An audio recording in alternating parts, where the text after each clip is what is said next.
남편은 비웃으며 말했다. 크리스마스 저녁 식사에 내 전 여자친구가 올 거야. 어색하게 만들지 않도록 해. 이번 한 번만이라도 얌전히 굴라고. 나는 물론 고개를 끄덕였다.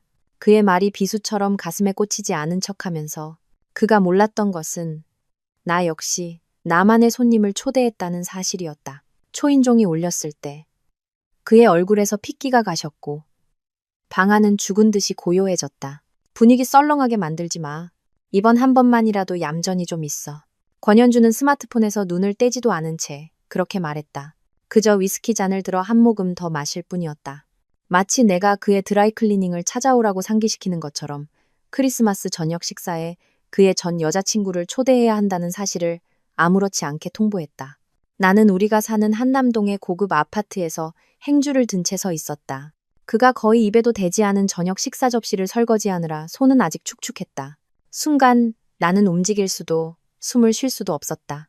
그 말들은 독처럼 우리 사이에 떠다녔다. 이번 한 번만이라도 얌전히 굴라고. 마치 내가 문제인 것처럼. 마치 내가 끊임없이 교정받아야 하는 통제불능의 아이인 것처럼. 4년 동안 그의 기대에 맞추기 위해 스스로를 끝없이 위축시켜온 그의 아내가 아니라. 물론이죠, 여보. 내 목소리는 완벽하게 상냥했다. 당신이 원하는 대로요. 그는 마침내 고개를 들고 한때 내 심장을 뛰게 했던 그 만족스러운 미소를 지어 보였다. 이제 그 미소는 내 속을 뒤집어 놓는다. 왜냐하면 현준이 모르는 것, 그가 절대로 알 리 없는 사실은 내가 이미 그의 휴대폰을 봤다는 것이다. 나는 한유나가 크리스마스 저녁 식사에 정말로 오는 이유를 정확히 알고 있다. 그리고 나 역시 누군가를 초대했다. 하지만 이야기가 너무 앞서갔다. 내가 어떻게 이런 여자가 되었는지, 명품 주방에 서서 완벽한 예의 뒤에 복수를 계획하며 미소로 굴욕을 삼키는 여자가 되었는지 정확히 보여주기 위해 시간을 거슬러 올라가 보자. 4년 전 나는 권현준이 청혼했을 때 로또에 당첨되었다고 생각했다. 우리는 기업 후원 행사에서 만났다.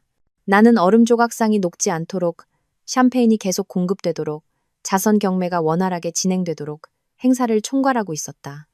그가 애널리스트로 일하는 투자회사 MBK 파트너스를 대표하여 그 자리에 있었다.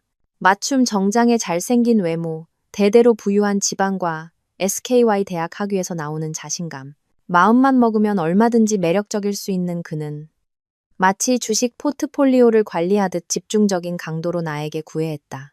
내 사무실로 배달되는 꽃, 내가 감당할 수 없는 레스토랑 예약, 그의 가족이 소유한 가평의 별장으로의 주말 여행.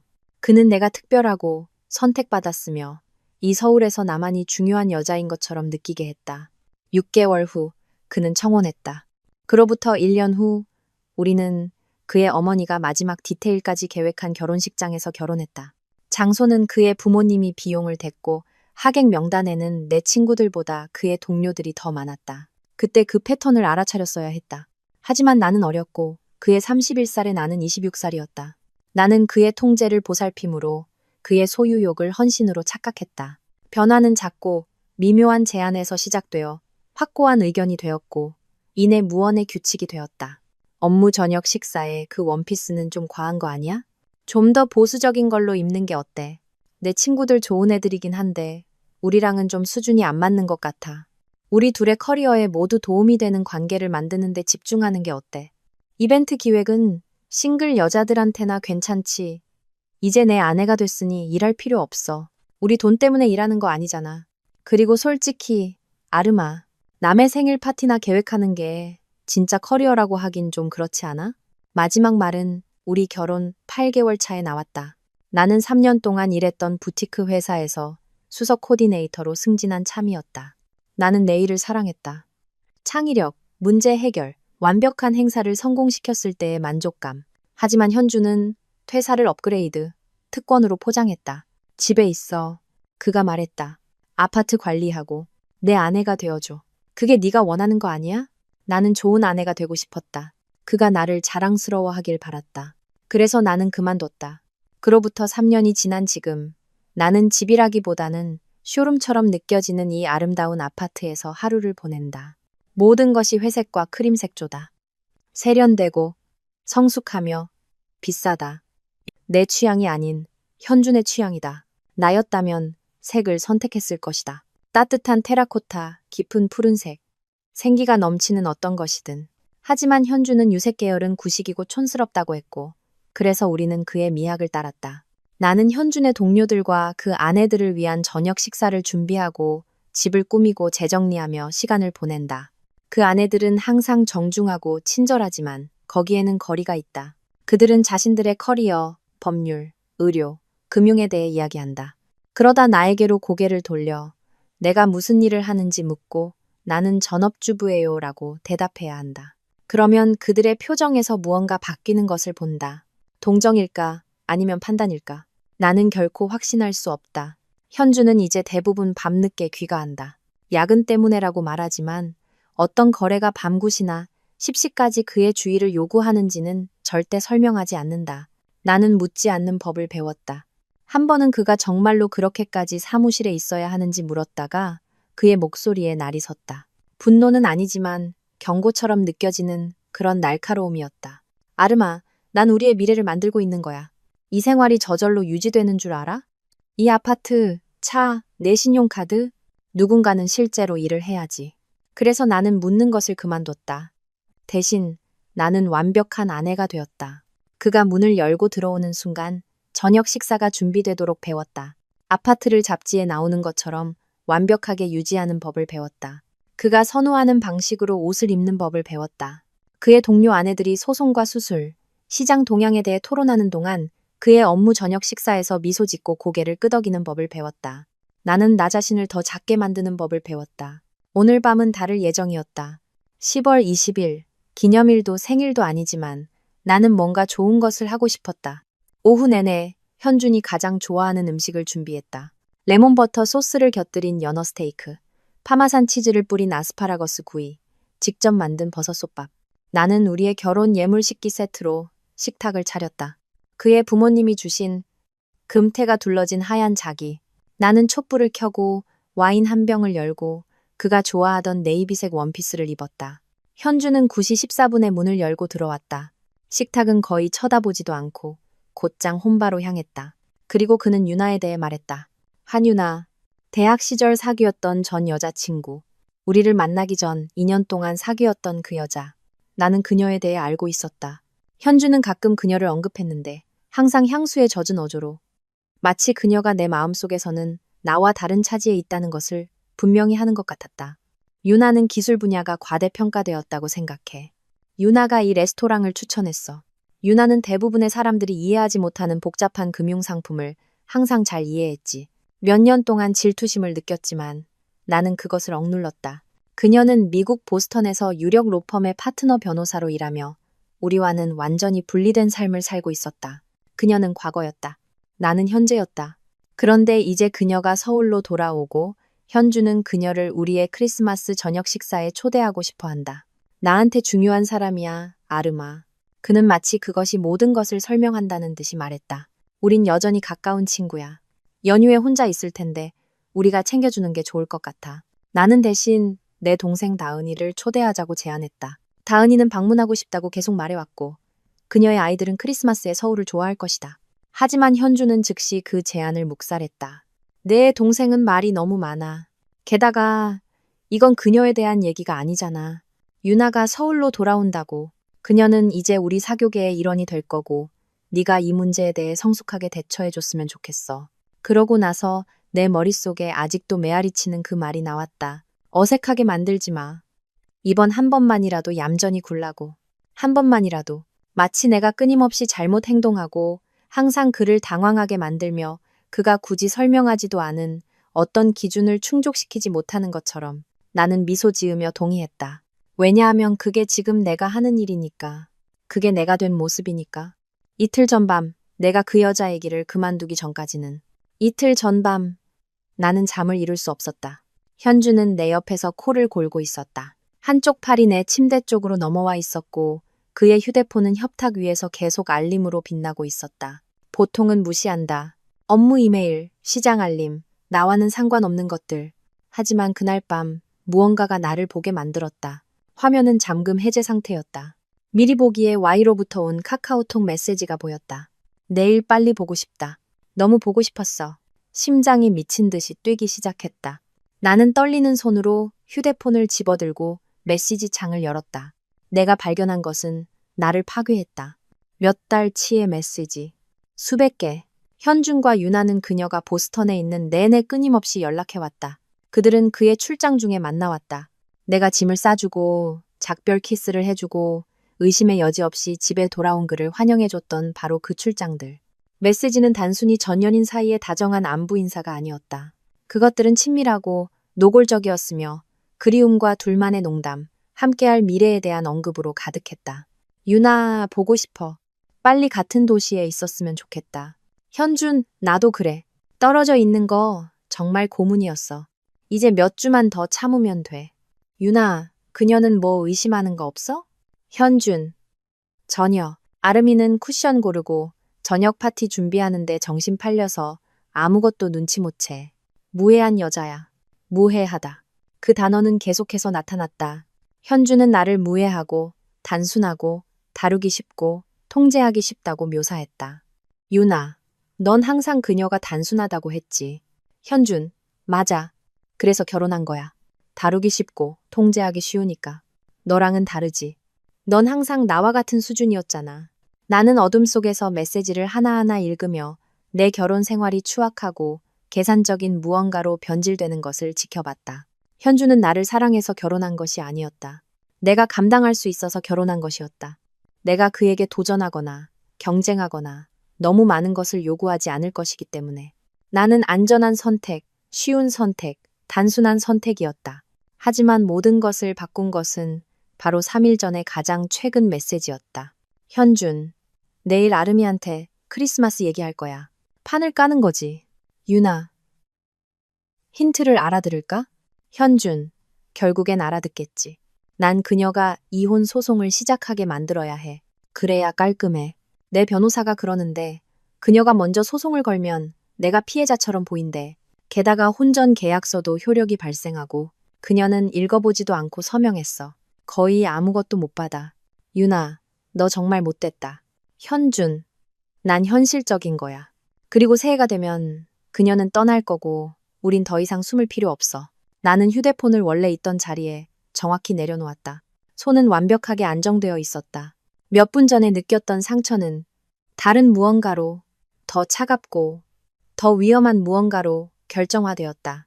현주는 내가 이혼 소송을 시작하게 해서 자신이 피해자 행세를 하고 4년 전 내가 사랑과 신뢰에 취해 서명했던 혼전 계약서 덕분에 우리의 모든 자산을 지키고 싶어 했다. 그는 내게 그의 정부를 위해 크리스마스 저녁 식사를 차리게 함으로써 나를 모욕하고 싶어 했다. 그는 그가 자신의 조건대로 우리의 결혼을 해체하는 동안 내가 얌전히 굴기를 원했다.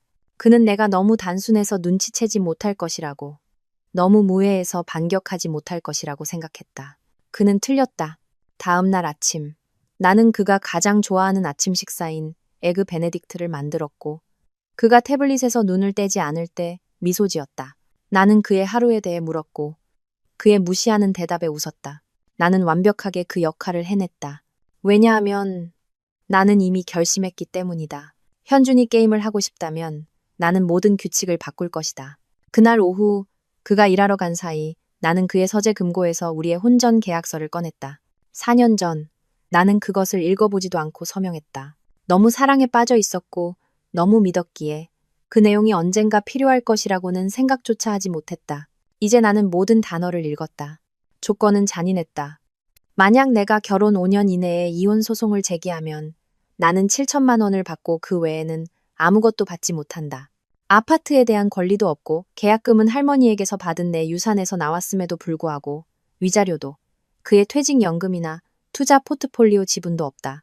나는 거의 아무것도 없이 남게 될 것이다. 하지만 17페이지. 빽빽한 법률 용어 속에 묻혀있던 무언가를 발견했다. 현준의 변호사가 내가 절대 알아채지 못하기를 바랐을 그 무언가.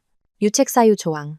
권현준의 명백한 부정행위가 입증될 경우 모든 혼전 계약 조건은 무효가 되며 부부 공동재산은 대한민국 법률에 따라 분할된다. 명백한 부정행위.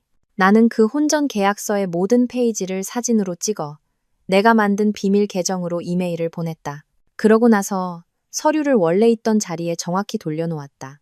현주는 내가 단순하다고 생각한다. 그는 내가 무해하다고 생각한다. 그는 자신이 얼마나 틀렸는지 곧 알게 될 것이다. 이제 현준이 내가 모든 것을 안다는 사실을 전혀 모른 채 스마트폰을 스크롤하는 동안 나는 행주를 손에 든 채 서 있다. 나는 몇 년 만에 느껴보지 못한 감정을 느낀다. 힘. 그는 크리스마스 저녁 식사에 윤아를 원한다. 좋다. 그녀는 올 것이다. 하지만 현준이 예상하지 못한 다른 손님들도 올 것이다. 그리고 디저트가 나올 때쯤이면 이 아파트에 있는 모든 사람들은 권현준이 정말 어떤 종류의 남자인지, 그리고 내가 어떤 종류의 여자가 되었는지 정확히 이해하게 될 것이다. 현준이 크리스마스 저녁 식사에 대해 발표한 다음 날 아침, 나는 몇 년 만에 느껴보지 못한 명료함과 함께 잠에서 깬다. 그는 이미 떠났다. 시내에서 아침 미팅이 있어 일찍 나갔다고 주방 카운터에 메모가 남겨져 있다. 나는 더 이상 그를 믿지 않는다. 이제 그의 입에서 나오는 모든 말은 잠재적인 거짓말처럼 느껴진다. 모든 설명이 의심스럽다. 나는 커피를 내리고 노트북을 들고 아일랜드 식탁에 앉는다. 컵에서 김이 피어오르는 동안 화면을 응시한다. 나는 도움이 필요하다. 전문적인 도움. 내 의심을 법정에서 효력을 발휘할 증거로 바꿔줄 수 있는 그런 도움. 어젯밤 현준이 잠든 후 나는 대부분의 시간을 온라인 커뮤니티, 이혼을 준비하는 여성들을 위한 네이버 카페, 혼전 계약서와 이혼법에 대한 법률 자문 글들을 검색하며 보냈다. 내가 상상도 못했던 정보들이었다. 거기서 추천을 발견했다. 강지혜 민간조사원. 전직 경찰 형사 출신으로 불륜 사건을 전문으로 다룬다. 카페에 3명의 다른 여성이 그녀의 서비스를 이용했고 3명 모두 칭찬 일색이었다. 아무도 나를 믿어주지 않을 때 그녀는 나를 믿어줬어요. 한 여성 있었다. 그녀는 제가 제 자신을 지키는데 필요한 증거를 찾아줬어요.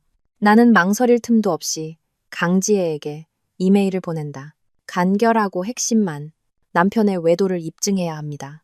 만날 수 있을까요? 1시간도 안 되어 답장이 온다. 연남동 카페. 오늘 오후 2시. 파란색 재킷을 입고 안쪽 테이블에 있겠습니다. 오전 내내 나는 기묘한 중간지대에서 시간을 보낸다. 마음은 오후에 미팅으로 달려가고 있는데 몸은 평소의 일과를 기계적으로 수행한다. 현준이 선호하는 방식대로 침대 시트를 팽팽하게 정리한다. 이미 깨끗한 카운터를 다시 닦는다. 다음 주 원래 점심 약속이 여전한지 묻는 동생 다은이의 문자에 답장한다. 물론이지. 빨리 보고 싶다. 나는 무슨 일이 일어나고 있는지 아직 말하지 않는다. 다은이는 현준을 좋아한 적이 없다. 그녀는 내가 결혼한 후에 변했다고, 더 조용해지고 나답지 않게 되었다고 생각한다. 그녀는 내가 더 나은 사람을 만날 수 있다고 수십 번 말했다. 하지만 나는 내 말이 맞았잖아라는 말을 들을 준비가 되어 있지 않다. 비록 그녀가 실제로 그렇게 말할 만큼 친절하지 않더라도. 1시 30분. 나는 청바지와 스웨터로 갈아입는다. 남편의 불륜을 입증하기 위해 민간조사원과 만나는 중이라고 소리치지 않는 평범한 차림으로 밖으로 나선다. 연남동은 점심 인파가 흩어지면서 분주하다. 젊은 직장인들과 예술가들, 학생들이 인도를 가득 메우고 있다. 카페는 큰 창문과 빈티지처럼 보이려고 애쓰는 제각각의 가구들이 놓인 코너 건물에 자리 잡고 있다. 나는 즉시 강지혜를 알아본다. 50대 여성으로 검은 머리를 실용적인 포니테일로 묶고 내가 문을 들어서는 순간 나를 평가하는 날카로운 눈빛을 가졌다. 약속된 파란색 재킷을 입고 있다. 그녀가 일어나 손을 내민다. 이아름 씨, 맞으시죠? 만나서 반갑습니다. 앉으세요. 그녀는 노트북과 가죽 서류 가방이 이미 놓여있는 맞은편 의자를 가리킨다. 그녀 앞에는 반쯤 마신 커피가 있다. 뭐 마실래요? 제가 살게요. 아니요, 괜찮습니다. 그녀는 잠시 나를 살핀다. 나는 그녀가 나에 대한 모든 것을 목록화하고 있다는 뚜렷한 느낌을 받는다. 내가 앉아있는 방식, 어깨의 긴장감, 내가 결혼 반지를 끼고 있지 않다는 사실. 나는 오늘 아침 별 생각 없이 반지를 뺐다. 현준의 향수 옆 욕실 카운터에 놓아두었다. 자, 강지혜가 낮고 전문적인 목소리로 말한다. 무슨 일인지 말씀해보세요. 나는 오는 길에 차 안에서 이 대화를 머릿속으로 연습했지만 막상 여기에 오니 말이 목에 걸린다. 소리내어 말하는 것은 지금까지와는 다른 방식으로 그것을 현실로 만든다. 남편이 전 여자친구와 바람을 피우고 있어요. 마침내 내가 말한다. 적어도 1년. 어쩌면 그 이상 관계를 지속해왔어요. 그녀가 서울로 돌아오는데 남편이 그녀를 우리 집 크리스마스 저녁 식사에 초대했어요. 저더러 얌전히 굴라고 하더군요. 강지혜의 표정은 변하지 않지만 그녀의 눈에 무언가 스쳐 지나간다. 인식. 아마도 그녀는 이런 이야기를 전에도 들어본 적이 있을 것이다. 외도 사실은 어떻게 아셨죠? 그녀가 묻는다. 그의 휴대폰에서 메시지를 봤어요. 수백 개요. 둘이 함께할 미래를 계획하고 있었어요. 그는 제가 이혼 소송을 걸게 해서 자기가 피해자인 척하고 싶어 해요. 그리고 제가 소송을 걸면 저에게 거의 아무것도 남지 않게 되는 혼전 계약서가 있어요. 하지만 유책사유 조항이 있죠. 강지혜가 말한다. 질문이 아니다. 17페이지예요. 그가 바람피운 것을 증명할 수 있다면 혼전 계약서는 무효가 돼요. 그리고 증거가 필요하겠군요. 문서화되고 부인할 수 없는 증거. 강지혜는 천천히 고개를 끄덕이며 노트북을 연다. 저는 이 일을 15년 동안 해왔어요. 그전에는 20년 동안 경찰에 있었고요. 이런 이야기의 모든 버전을 봤습니다. 그리고 지금 바로 말씀드릴 게 있어요. 한번 이 길로 들어서면 되돌아갈 수 없어요. 증거, 사진, 감시 영상, 그 모든 것을 한번 보고 나면 보지 않은 상태로 돌아갈 수 없습니다. 이미 알고 있더라도 보는 것은 달라요. 정말로 이걸 하시겠어요? 나는 어젯밤 현준의 비웃음을 생각한다. 그가 나에게 얌전히 굴라고 아무렇지 않게 말했던 방식. 그가 나를 단순하고 무해하고 다루기 쉽다고 불렀던 메시지들. 저는 이미 알고 있어요. 내가 말한다. 증거가 필요할 뿐이에요. 강지혜의 표정이 약간 부드러워진다. 미소는 아니지만 그에 가깝다. 그럼 시작하죠. 그녀는 노트북에서 표준 계약서를 꺼내 조항들을 설명해준다. 그녀의 요금은 합리적이다. 내가 예상했던 것보다 훨씬 더. 그녀는 자신이 할 일을 설명한다. 물리적 감시, 필요하다면 디지털 포렌식, 만남과 통신 기록. 그녀는 세부 사항을 묻는다. 현준의 업무 스케줄, 그가 자주 가는 곳, 그의 기기에 보안 조치가 되어 있는지 여부. 나는 MBK 파트너스에 대한 모든 것, 그의 늦은 밤들, 한유나에 대한 것, 그리고 다가오는 크리스마스 저녁 식사에 대해 모든 것을 말해준다. 나는 현준의 전화번호, 그의 차종과 모델, 그의 사무실 주소를 그녀에게 준다. 강지혜는 작은 가죽 수첩에 메모한다. 20년 동안 경찰이었던 사람치고는 놀라울 정도로 깔끔한 필체다. 한 가지 더요. 내가 말을 마쳤을 때 그녀가 말한다. 남편분은 당신이 무언가 의심하고 있다는 걸 전혀 모르나요? 네. 저는 완벽한 아내 연기를 해왔어요. 그는 제가 집 꾸미고 손님 접대하는데 정신이 팔려서 아무것도 눈치 못 챈다고 생각해요. 좋아요. 계속 그렇게 하세요. 당신이 증거를 모으고 있다는 걸 의심하는 순간 그는 조심스러워질 겁니다. 지금 그는 자신감에 차 있어서 허술해요. 우리는 그가 계속 그렇게 있도록 해야 합니다. 나는 고개를 끄덕이며 기묘한 안도감과 두려움이 뒤섞인 감정을 느낀다. 이게 현실이다. 나는 정말로 이걸 하고 있다. 내일부터 시작하겠습니다. 강지혜가 말한다. 며칠에 한 번씩 업데이트를 보내드릴게요. 당신이 원하는 계정으로 암호화된 이메일을 보낼 겁니다. 당신의 일반 이메일이나 휴대폰으로는 추적할 수 없는 것으로요. 나는 내가 만든 비밀 계정 주소를 그녀에게 준다. 현명하시네요. 그녀가 만족스럽게 말한다. 많은 사람들이 그런 생각까지는 못한다는 사실에 놀라실 겁니다. 우리는 악수하고 나는 며칠 만에 가장 가벼운 기분으로 카페를 나선다. 나는 더 이상 혼자가 아니다. 내게는 동맹이 있다. 나를 믿어주고 내가 반격하는 것을 도와줄 사람이 있다. 그 후 2주가 초현실적인 흐릿함 속에서 지나간다. 나는 내 일과를 완벽하게 유지한다. 아름다운 아내, 우아한 안주인, 현준의 하루가 어땠는지 미소 지으며 묻는 여자.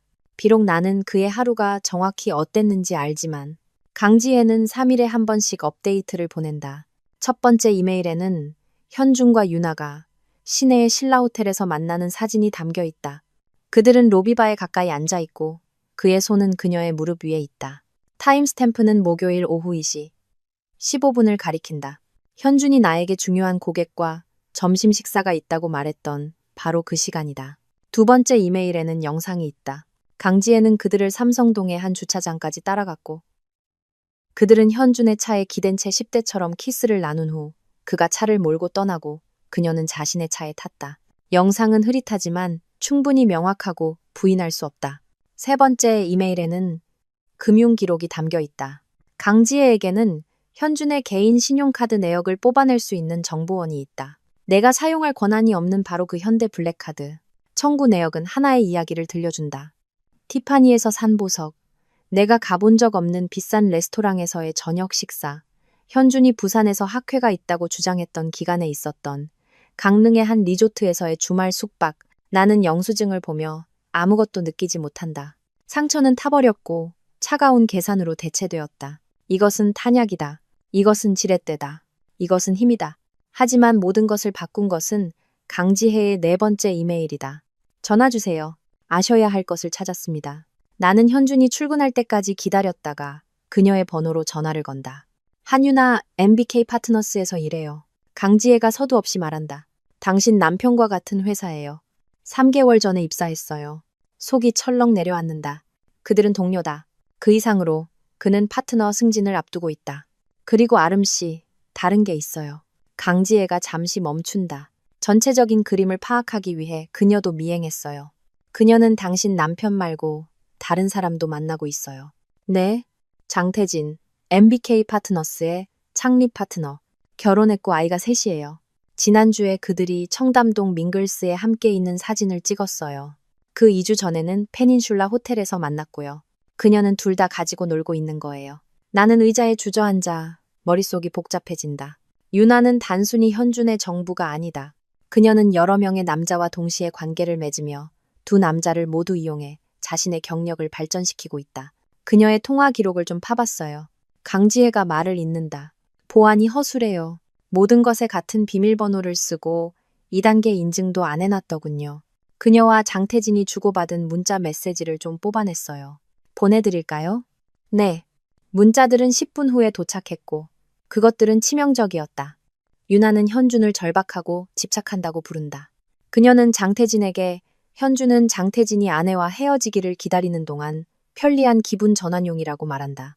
그녀는 그들을 서로 맞붙여 놀고 있고 두 남자 모두 전혀 모르고 있다. 나는 메시지를 쳐다보며 앉아있다가 머릿속에서 무언가 딱 들어맞는 것을 느낀다. 계획. 단순히 현준의 외도를 폭로하는 것이 아니라 모든 것을 폭로하는 계획. 유나의 모든 거짓말. 그녀의 모든 조종. 모든 사람을 한 방에 모아놓고 그녀가 공들여 쌓은 카드의 집이 무너지는 것을 지켜보는 것. 나는 강지혜에게 다시 전화를 건다. 좀 색다른 일을 도와주시는 건 어떻게 생각하세요? 잠시 침묵이 흐른 뒤 낮은 웃음소리가 들린다. 아가씨, 나는 색다른 일을 위해 살아요. 뭘 생각하고 있는데요? 장태진에게 익명으로 연락해야 해요. 그의 여자친구가 진짜로 무슨 짓을 하고 있는지 알려줘야 해요.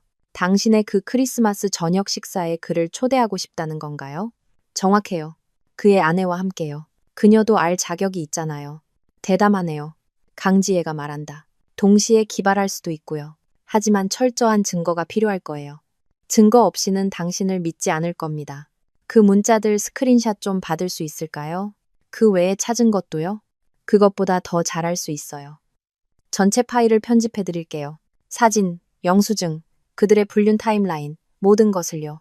당신이 그걸 장태진에게 보내고 그가 직접 확인하게 한 다음 모든 것을 직접 목격하도록 초대하는 거죠. 이메일 쓰는 것 좀 도와줄 수 있어요?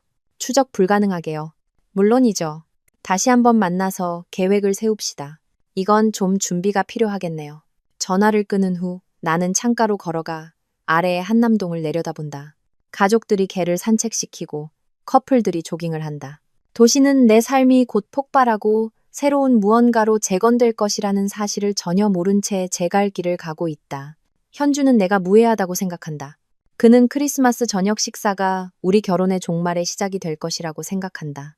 내가 조용히 물러나 훈련받은 순종적인 아내처럼 이혼 소송을 제기할 것이라고. 그는 틀렸다. 크리스마스 저녁 식사는 끝이 될 것이다. 그래.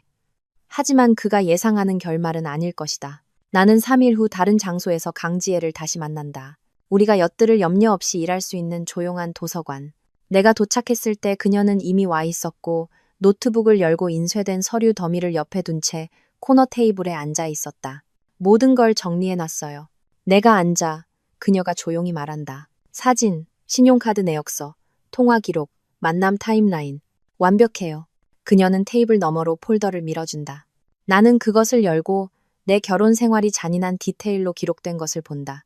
현준과 유나가 호텔, 레스토랑, 그의 차 안에 있는 모습, 모든 이미지에는 날짜와 시간이 찍혀 있다. 그가 나에게 돈을 아껴야 한다고 말하면서 그녀에게 얼마나 썼는지를 정확히 보여주는 금융 기록. 이건 장태진을 위한 거예요. 강지혜가 다른 폴더를 가리키며 말한다. 비슷한 증거지만 그와 유나의 관계에 초점을 맞췄어요. 그녀가 그에게 보낸 문자 메시지를 뽑았어요. 현준을 기분 전환용이라고 말하는 것. 당신 남편을 절박하고 집착한다고 부르는 것들이요. 나는 증거를 쳐다보며 그 차가운 결심이 더욱 굳어지는 것을 느낀다. 이것은 현실이다. 이것은 지금 일어나고 있다. 장태진에게 어떻게 연락할지 정해야 해요. 강지혜가 말한다. 당신의 일반 이메일을 사용할 수는 없어요. 그가 당신을 추적하면 모든 계획이 무너져요. 알아요. 그래서 프로톤 메일 계정을 만들었어요. 나는 휴대폰을 꺼내 그녀에게 보여준다. 완전히 익명이고 추적할 수 없어요. 강지혜는 감명받은 표정이다.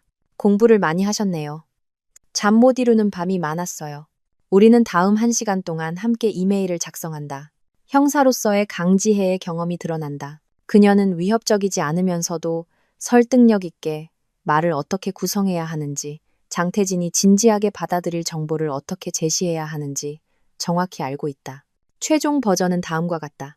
장태진 대표님께 저는 대표님을 모르지만 대표님을 알고 있습니다. 더 중요하게는 현재 귀사에서 파트너 승진을 앞두고 있는 한유나 변호사를 알고 있습니다. 제가 이 글을 쓰는 이유는 대표님께서 만나고 있는 여성의 진실을 알 자격이 있다고 믿기 때문입니다. 한유나 변호사는 현재 귀사의 다른 남성, 권현준 선임 투자 분석가와 관계를 맺고 있습니다. 그들은 1년 넘게 불륜 관계를 이어왔으며 그녀는 이번 크리스마스를 그와 그의 아내와 함께 보낼 계획입니다. 저에게는 증거가 있습니다. 사진, 메시지, 호텔 영수증. 제가 말씀드리는 내용에 대한 증거를 원하신다면 이 이메일에 회신해 주십시오. 대표님은 잃을 것이 많은 성공한 분으로 보입니다. 한유나 변호사는 두 분을 모두 가지고 놀고 있으며 그녀가 더 큰 피해를 입히기 전에 아시는 것이 좋을 것 같아 알려드립니다. 염려하는 친구로부터. 좋네요. 강지혜가 내 어깨 너머로 읽으며 말한다. 너무 감정적이지도 비난하지도 않고 사실만 담았어요. 그는 회신할 겁니다. 어떻게 그렇게 확신해요? 장태진 같은 남자들은 미스터리를 참지 못하니까요. 그리고 그의 자존심이 자신이 놀아나고 있다는 가능성을 무시하도록 놔두지 않을 테니까요. 그녀는 노트북을 닫는다. 언제 보내고 싶어요? 나는 오늘 밤 유나가 크리스마스 저녁 식사에 올 것이라고 현준이 확언했던 것을 생각한다. 현준이 잠든 후에 강지혜가 고개를 끄덕인다. 이걸 보내고 나면 되돌릴 수 없어요. 당신은 이 계획에 전념하게 되는 겁니다. 알아요. 그날 저녁, 현주는 평소보다 이른 8시쯤 집에 온다. 기분이 좋은지 코트를 걸며 휘파람을 분다. 나는 가면이 벗겨지지 않도록 내 반응을 보이지 않으려 안간힘을 쓴다. 좋은 하루였어요? 내가 만들고 있던 파스타 소스를 저으며 묻는다. 최고였어. 큰 계약을 성사시켰거든. 장 대표님도 감명받으셨고 그가 내 뒤로 다가와 내 머리 꼭대기에 키스한다. 한 달 전이라면 나를 행복하게 했을 제스처. 이제는 소름이 돋는다. 이거 까르보나라야? 당신이 제일 좋아하는 거요. 역시 당신이 최고야, 아르마. 그는 자신을 위해 와인을 따르고 내게도 한 잔 따라준다. 이번 주말에 크리스마스 선물 사러 쇼핑 가야겠어. 유나한테 줄 좋은 걸로. 어떻게 생각해? 스카프 같은 거, 품이 있는 걸로. 나는 나무 숲가셔를 더 꽉 쥔다. 그는 내가 그의 정부에게 줄 선물을 사는 것을 도와주길 원한다. 좋은 생각이에요. 내 목소리가 들린다. 캐시미어 스카프는 어때요? 아주 우아하죠. 완벽해. 거봐. 이래서 네가 그녀가 저녁 식사에 오는 걸 성숙하게 받아들일 줄 알았다니까. 넌 다른 여자들 같지 않아. 질투하거나 불안해하지 않잖아. 넌 우리 관계에 자신감이 있어. 웃어야 할까? 소리쳐야 할까? 대신 나는 미소 지으며 선물 포장을 하자고 제안한다. 크리스마스 이브, 현주는 늦게까지 선물을 포장한다. 나는 침실 문간에서 그가 스카프 주위로 조심스럽게 포장지를 접고 정교한 리본으로 묶는 것을 지켜본다. 그는 아내 몰래 바람 피우는 여자를 위한 선물을 준비하면서 실제로 흥얼거리고 있다. 상처받아야 마땅하다. 그런데 나는 아무것도 느끼지 못한다. 상처는 차가운 기대감으로 대체되었다. 그날 밤 나는 거의 잠들지 못한다. 현준 옆에 누워 천장을 응시하며 내일의 모든 디테일을 되짚어본다. 새벽 3시쯤 의심이 스며든다. 이게 역효과를 낳으면 어떡하지? 현준을 공개적으로 폭로하는 것이 나를 정당화하는 대신 앙심을 품은 것처럼 보이게 만들면 어떡하지? 장태진이 마음을 바꾸면 어떡하지? 하지만 그때 나는 혼전 계약서 17페이지의 유책 사유 조항을 떠올린다. 만약 내가 이걸 하지 않는다면, 만약 내가 조용히 이혼 소송을 제기한다면 현주는 모든 것을 갖고 나는 7천만 원과 실패한 아내라는 꼬리표만 남게 된다는 사실을. 그래, 이게 유일한 방법이다. 나는 새벽 5시에 깬다. 아드레날린이 이미 온몸에 흐르고 있다. 현주는 아직 부드럽게 코를 골며 평화롭게 잠들어 있다. 나는 침대에서 빠져나와 주방으로 살금살금 간다. 아파트는 어둡고 고요하다. 바닥부터 천장까지 이어진 창문을 통해 서울이 깨어나는 것이 보인다. 공원에 이른 아침 조깅하는 사람들, 하늘을 밝히는 새벽의 첫 기미. 나는 주방불을 켜고 요리를 시작한다. 프라임립, 일주일 전에 정육점에서 주문한 비싼 부위. 나는 소금, 후추, 신선한 로즈마리와 마늘로 간을 하고 오븐에 넣는다. 풍부하고 고소한 냄새가 즉시 아파트를 채우기 시작한다. 감자. 다음은 손으로 껍질을 벗기고 덩어리로 잘라 부드러워질 때까지 삶는다. 버터, 크림, 마늘로 으깬다.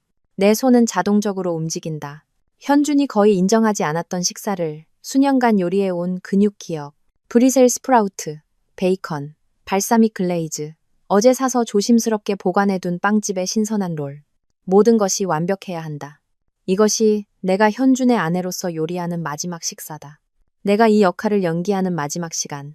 일하면서 나는 강박적으로 타임라인을 되짚는다. 유나는 6시에 도착한다. 우리는 식사를 하고 가벼운 대화를 나누고 모든 것이 정상인 척할 것이다. 6시 25분. 나는 디저트를 확인하러 자리를 뜰 것이다. 휴대폰을 꺼내 장태진과 장수연에게 문자를 보낼 것이다. 지금이에요. 그들은 강지혜와 함께 건물 로비에서 기다리고 있을 것이고 강지혜는 모든 것을 촬영할 것이다. 그들은 엘리베이터를 타고 올라올 것이다. 내가 문을 열면 모든 것이 폭발한다. 정오까지 프라임 립은 레스팅되고 사이드 메뉴는 준비되었으며 나는 식탁을 차리고 있다. 우리의 결혼 예물 식기. 현준의 어머니가 골랐던 금태 두른 접시들. 나는 항상 너무 격식 있고 차갑다고 생각했지만 오늘 그것들은 완벽하다. 겨울 햇살을 받아 반짝이는 크리스털 와인잔. 내가 내 모습이 비칠 때까지 닦는 촛대. 7개의 자리. 현주는 이 시쯤 어슬렁거리며 나온다. 잠에서 덜 깬 헝클어진 머리. 작년 크리스마스에 내가 사준 캐시미어 로브를 입고 있다. 그는 휴대폰을 들고 무언가를 스크롤하고 있다. 업무 이메일이거나 아니면 유나로부터 온 메시지겠지. 7자리네. 그가 식탁을 보며 인상을 쓴다. 누구 또 와.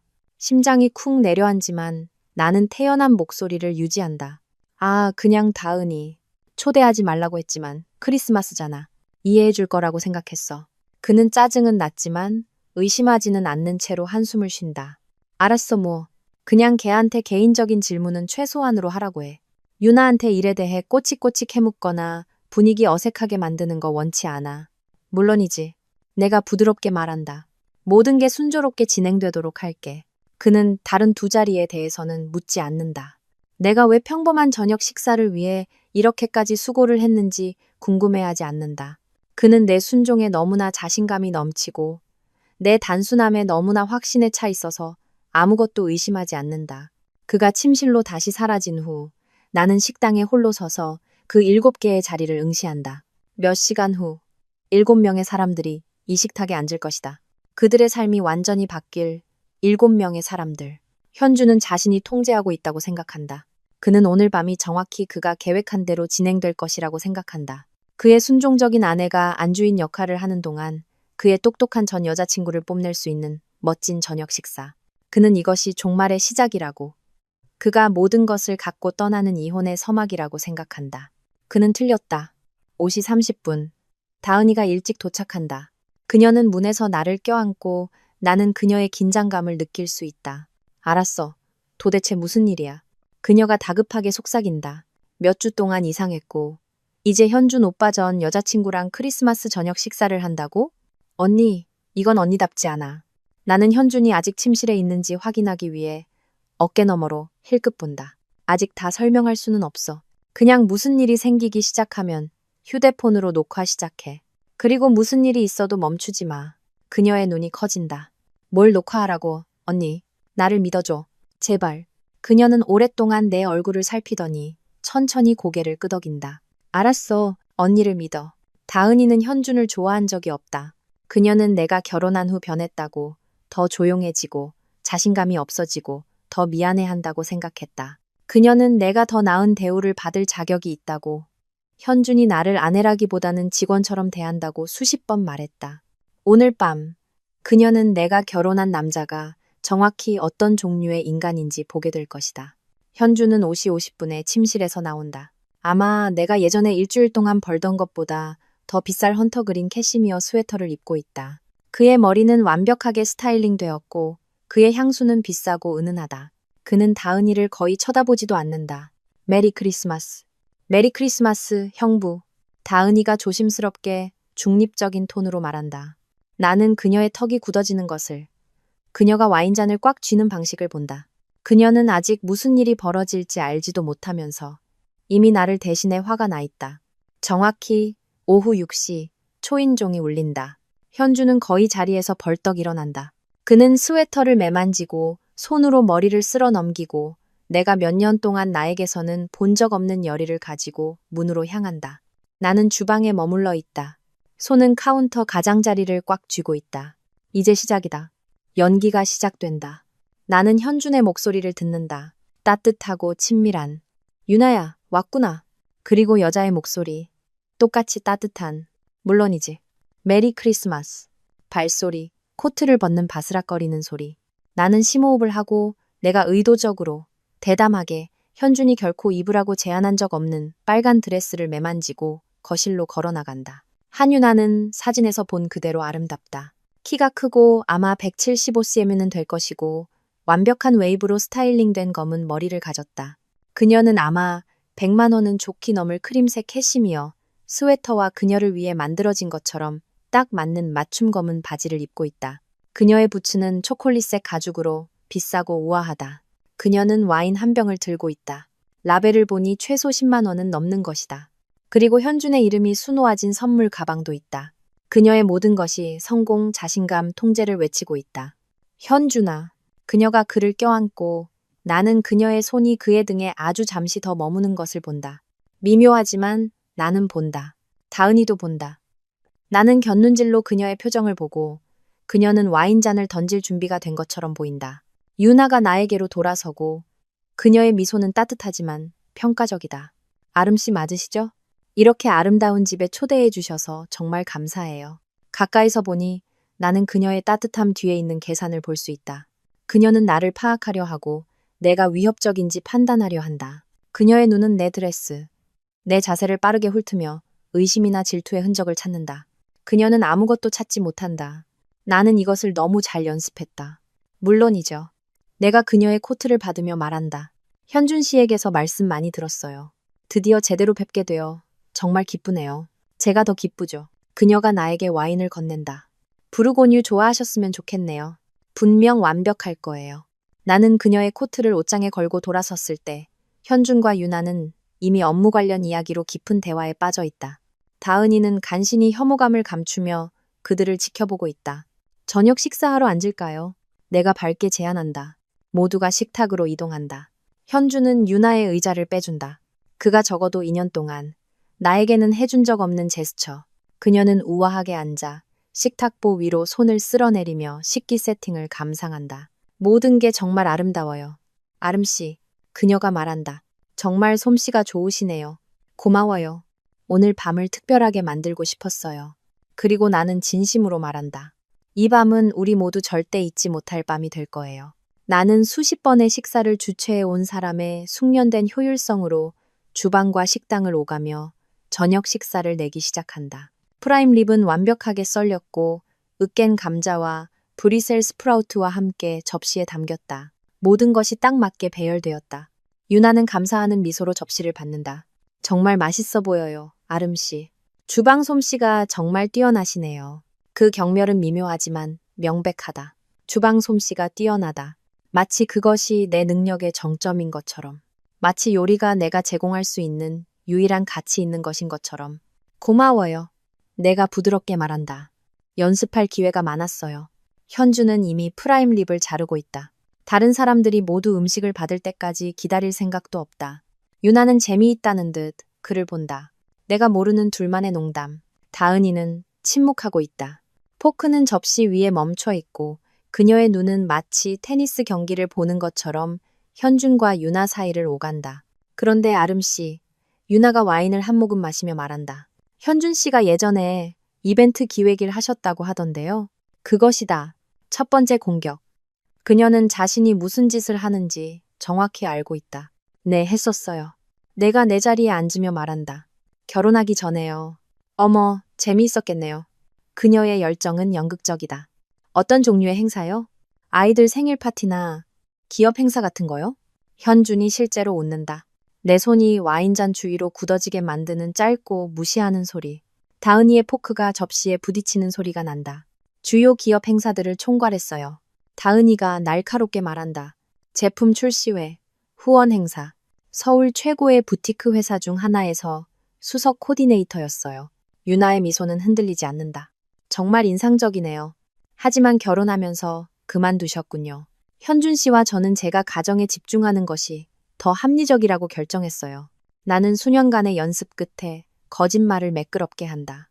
물론이죠. 유나가 말하지만 그녀의 어조에는 무언가 있다. 연민과 우월감이 섞여 있다. 모든 사람이 고압적인 커리어에 적합한 건 아니죠. 어떤 사람들은 가정적인 삶에 더 어울리고요. 식탁이 조용해진다. 현준조차도 그것이 너무 지나쳤다는 것을 인식한 듯 헛기침을 하고 화제를 바꾼다. 유나가 곧 MBK 파트너스에서 파트너가 될 거야. 그가 자랑스러운 부모처럼 발표한다. 회사 역사상 최연소 여성 파트너야. 정말 멋지네요. 내가 말한다. 그걸 위해 정말 열심히 노력하셨겠어요. 그랬죠. 유나가 동의한다. 그녀는 약간 앞으로 몸을 기울이고 그녀의 손이 현준의 팔을 스친다. 짧고 무심하지만 나는 본다. 다은이도 본다. 그녀의 턱이 굳어진다. 법조계는 정말 경쟁이 치열해요. 유나가 말을 잇는다. 성공하기 위해서는 뭐든지 할 각오가 되어 있어야 해요. 긴 근무 시간, 어려운 소송, 복잡한 사내 정치, 의미심장하게 잠시 멈춘다. 모든 사람이 그걸 감당할 배짱이 있는 건 아니죠. 그녀는 나에 대해 말하고 있다. 그녀의 성취감 넘치는 고위직 커리어와 나의 가정적인 존재를 비교하며 나를 부족하다고 여기고 있다. 현주는 이 대화가 얼마나 모욕적인지 전혀 모르는 채 고개를 끄덕이며 듣고 있다. 아니, 어쩌면 모르는 척하는 것일지도 모른다. 어쩌면 그는 모든 말에 동의하는 것일지도. 사내 정치는 꽤 복잡할 수 있겠네요. 내가 조심스럽게 말한다. 특히 MBK 파트너스 같은 회사에서는요. 한 곳에 그렇게 많은 권력자들이 있으니 상상도 못하실 거예요. 유나가 주제에 흥미를 느끼며 말한다. 파트너들만 해도 그들은 똑똑하지만 까다로워요. 그들을 어떻게 관리해야 하는지, 어떻게 그들을 내 편으로 만들어야 하는지 알아야 해요. 그녀는 장태진에 대해, 그를 조종하는 것에 대해 말하고 있다. 그녀는 너무나 자신만만하고 내가 너무 단순해서 그 속뜻을 알아채지 못할 것이라고 확신한다. 어떻게 그렇게 관리하나요? 내가 묻는다. 권력 있는 남자들을 당신 편으로 만드는 거요. 처음으로 유나의 표정에 무언가 스쳐 지나간다. 불확실성. 아마도 마치 내 질문에 이중적인 의미가 있었는지 궁금해하는 것 같지만 그것은 금방 지나간다. 전략이죠. 그녀가 부드럽게 말한다. 그들이 무엇을 필요로 하는지 알고 그들의 우려를 예측하고 자신을 없어서는 안 될 존재로 만드는 거예요. 현주는 그녀를 노골적인 감탄으로 바라보고 있다. 유나는 항상 사람을 읽는 데 탁월했어. 그가 말한다. 어떤 방에 들어가든 즉시 권력 관계를 파악할 수 있지. 그거 참 유용하겠네요. 다은이가 꽉 조인 목소리로 말한다. 상황을 자신의 이익에 맞게 조종할 수 있다는 거요. 유나의 미소가 날카로워진다. 저는 그걸 전략적 사고라고 생각하는 걸 선호해요. 경쟁이 치열한 분야에서 앞서 나가는 방법이죠. 대화는 이런 식으로 계속된다. 유나가 주도하고 현준이 아첨하고 다은이는 점점 더 화가 나고 나는 벽에 걸린 시계를 확인하며 유쾌한 환대의 가면을 유지한다. 6시 10분, 15분 남았다. 유나는 최근의 소송에 대한 이야기를 시작한다. 그녀가 훌륭하게 처리한 어떤 복잡한 기업 소송. 그녀는 회사의 파트너들 이름을 거론하고 수십억 원대의 합의금을 언급하며 파트너가 된 후 자신의 업무를 확장할 계획에 대해 이야기한다. 현주는 모든 말에 매달린다. 그는 후속 질문을 하고 그녀의 농담에 웃고 그녀가 말할 때 그녀 쪽으로 몸을 기울인다. 그는 우리 관계 초기에 나를 대했던 방식으로 그녀를 대하고 있다. 주에 깊고 몰입하고 그녀가 하는 말에 진심으로 관심을 보인다. 그가 마지막으로 내 하루에 대해 물었던 것이 언제였을까? 그가 마지막으로 그런 관심으로 나를 바라본 것이 언제였을까? 나는 와인잔을 채우고 접시를 치우고 다음 코스를 낸다. 완벽한 안주인, 보이지 않는 아내. 내가 서울을 사랑하는 이유가 뭔지 알아요? 유나가 와인을 한 잔 더 받으며 말한다. 여기 에너지요. 보스턴은 제 경력에 좋았지만 결코 집처럼 느껴지지는 않았어요. 여기처럼은요. 그녀가 현준을 힐끗 본다. 여기가 제가 있어야 할 곳이에요. 그 함의는 분명하다. 여기가 그들이 함께 있어야 할 곳이라는 것. 현준의 미소는 진심이고 따뜻하다. 네가 돌아와서 기뻐. 나도 그래. 유나가 부드럽게 말하고 그 교환에는 내 속을 뒤집어 놓는 친밀함이 있다. 다은이가 갑자기 일어선다. 화장실 좀 다녀올게요. 나는 그녀가 가는 것을 본다. 그녀의 어깨에 긴장감이 서려 있다. 그녀가 현준의 의자 뒤를 지날 때 나는 그녀가 나에게 입모양으로 무언가 말하는 것을 포착한다. 도대체 뭐야? 6시 15분. 10분 남았다. 나는 표면적으로는 디저트를 확인하기 위해 주방으로 자리를 뜬다. 이제 손이 떨리고 있다. 아드레날린이 마침내 내가 유지해온 평정을 뚫고 나온다. 나는 카운터 가장자리를 쥐고 천천히 깊게 숨을 쉰다. 문틈으로 나는 여전히 대화를 주도하는 유나의 목소리를 들을 수 있다. 그녀는 대학 시절 현준과 함께 갔던 여행에 대해 이야기하고 있다. 누군가의 별장에서의 주말. 그 우스꽝스러운 카누 경주 기억나? 그녀가 말하고 있다. 네가 너무 경쟁적이어서 우리가 꼭 이겨야 한다고 고집했잖아. 우리가 이겼잖아. 현준이 말한다. 우리가 반칙했지. 유나가 웃는다. 심판이 안 볼 때 코스를 가로질렀잖아. 그들은 내 식탁에서 자신들만의 세계를 만들고 있다. 공유된 역사, 둘만의 농담. 내가 속하지 않은 기억들을 회상하며 영토를 주장하고 있다. 다은이가 주방에서 내 옆에 나타난다. 언니, 맹세하는데 지금 당장 무슨 일이 벌어지고 있는지 말해주지 않으면. 6시 25분. 내가 휴대폰을 확인하며 속삭인다. 6시 25분에 무슨 일이 일어나는지 봐. 그게 지금부터 8분 후잖아. 그때 무슨 일이 일어나는데? 나는 그녀의 눈을 마주친다. 정희. 그녀는 오랫동안 나를 쳐다보더니 천천히 고개를 끄덕인다. 알았어. 언니를 믿어. 우리는 함께 식당으로 돌아간다. 유나는 현준에게 휴대폰으로 무언가를 보여주고 있다. 아마도 그 여행 사진일 것이다. 그들의 머리는 가까이 있고 그녀는 무언가에 웃고 있다. 그들은 우리가 돌아온 것조차 눈치채지 못한다. 나는 자리에 앉아 판지맛이 나는 음식을 억지로 몇 입 먹는다. 온몸이 긴장하고 웅크리고 기다리고 있다. 6시 20분. 유나는 지금 강남에 있는 자신의 아파트에 대해 이야기하고 있다. 너도 와서 봐야 해, 현준아. 전망이 정말 멋져. 40층이라서 호수까지 다 보여. 정말 가고 싶다. 현준이 즉시 말한다. 그 초대는 노골적이다. 그녀는 내 앞에서 내 남편을 자신의 아파트로 초대하고 있다. 조금의 부끄러움도 없이. 왜냐하면 그녀는 내가 중요하지 않다고 생각하기 때문이다. 그녀는 내가 너무 단순하고 수동적이고 반대하기에는 너무 잘 훈련되었다고 생각한다. 6시 22분. 있잖아. 유나가 와인잔을 들고 의자에 기대며 말한다. 이거 정말 좋았어, 아름씨. 정말로. 현준 씨 말이 맞았네. 정말 우아하시네요. 우아하다. 현준이 나를 묘사할 때 썼던 단어. 우아하고 협조적이고 다루기 쉬운. 6시 23분. 내가 일어선다. 디저트 전에 제가 준비한 서프라이즈가 있어요. 현준이 약간 호기심 어린 표정으로 쳐다본다. 서프라이즈? 네. 문 쪽으로 걸어가며 심장이 갈비뼈에 부딪히는 소리가 들린다. 당신이 이번 크리스마스를 특별하게 만들어야 한다고 했잖아요. 그래서 제가 그 말을 마음에 새겼어요. 손님을 몇 명 더 초대했어요. 유나의 눈이 아주 살짝 좁아지지만 나는 그것을 포착한다. 그녀는 아직 그 원인을 파악할 수는 없지만 위험을 감지할 만큼은 똑똑하다. 유나 씨가 아는 얼굴들을 보면 좋아할 것 같아서요. 내가 말을 잇는다. 유나의 와인잔이 입술로 가는 도중에 멈춘다. 6시 24분. 나는 휴대폰을 꺼내 장태진에게 보낼 준비된 메시지 위로 엄지손가락을 가져간다. 현주는 이제 인상을 쓰고 있다. 손님을 더 초대했다니 무슨 말이야. 나는 전송을 누른다. 곧 알게 될 거예요. 아파트가 조용하다. 다은이는 이미 휴대폰을 꺼내 녹화하고 있다. 그녀의 표정은 기민하고 집중되어 있다. 30초가 지난다. 45초. 그리고 초인종이 울린다. 그 소리는 총성처럼 식당을 가로지른다. 현주는 문을 힐끗 보고 나를 본다. 그의 얼굴에 혼란이 스쳐 지나간다. 누구야? 당신의 서프라이즈요. 내가 말한다. 그리고 이제 내 목소리에도 날이 서 있는 것을 들을 수 있다. 가면이 깨지기 시작한다. 나는 문으로 걸어가 문을 연다. 장태진이 복도에 서 있다. 차콜색 울 코트를 입고 키가 크고 위압적이다. 그의 표정은 순수한 분노로 간신히 억제되어 있다. 턱은 굳어 있고 눈은 차갑다.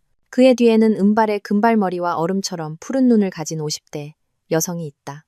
장수현. 그녀는 우아한 검은 드레스와 아마 내 차보다 비쌀 다이아몬드 목걸이를 하고 있다. 안녕하세요, 장 대표님.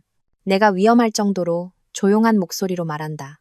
초대해 주셔서 감사합니다. 권현준 씨 아내분. 나는 그들이 들어올 수 있도록 옆으로 비켜선다. 유나가 장태진을 보는 순간 그녀의 얼굴에서 모든 핏기가 사라진다. 그녀의 손에서 와인잔이 미끄러지고 붉은 와인이 하얀 식탁보 위로 쏟아진다. 피처럼 번지는 얼룩. 대표님. 그녀가 속삭인다. 여기서 뭐 하세요? 현주는 발을 딛고 일어서며 의자가 뒤로 넘어간다. 도대체 무슨 일이야? 아르마? 이 사람들 누구야? 나는 장태진과 장수현 뒤로 문을 닫는다. 갑작스러운 침묵 속에서 부드럽게 딸깍하는 소리가 울려 퍼진다. 앉아, 현준 씨. 내가 침착하게 말한다. 우린 이제 막 시작했으니까. 장수현은 의도적으로 천천히 코트를 벗어 비어있는 의자 등받이에 걸친다. 그녀는 오늘 저녁이 어떻게 끝날지 이미 결정했고 이제 그곳에 도달하기 위해 필요한 단계를 밟고 있는 사람처럼 움직인다. 장태진은 아파트 안으로 완전히 들어서고 나는 그의 뒤로 문을 닫는다. 레치가 부드럽게 딸깍하는 소리가 침묵 속에서 부자연스러울 정도로 크게 들린다. 모두 자리에 앉아주세요. 내 목소리는 흔들림이 없다. 우리가 논의할 게 많아요. 현주는 아직도 서 있다. 의자는 그의 뒤에 넘어져 있다. 아르마, 이게 뭐야? 이 사람들 누구냐고. 앉아, 현준 씨. 내가 반복한다.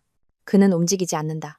그의 눈은 나와 장태진, 장수연, 그리고 유나 사이를 오가며 무슨 일이 일어나고 있는지 이해하려 애쓴다. 이분은 장태진 대표님이세요. 나는 마치 평범한 파티에서 저녁 손님을 소개하듯 그를 향해 손짓하며 말한다.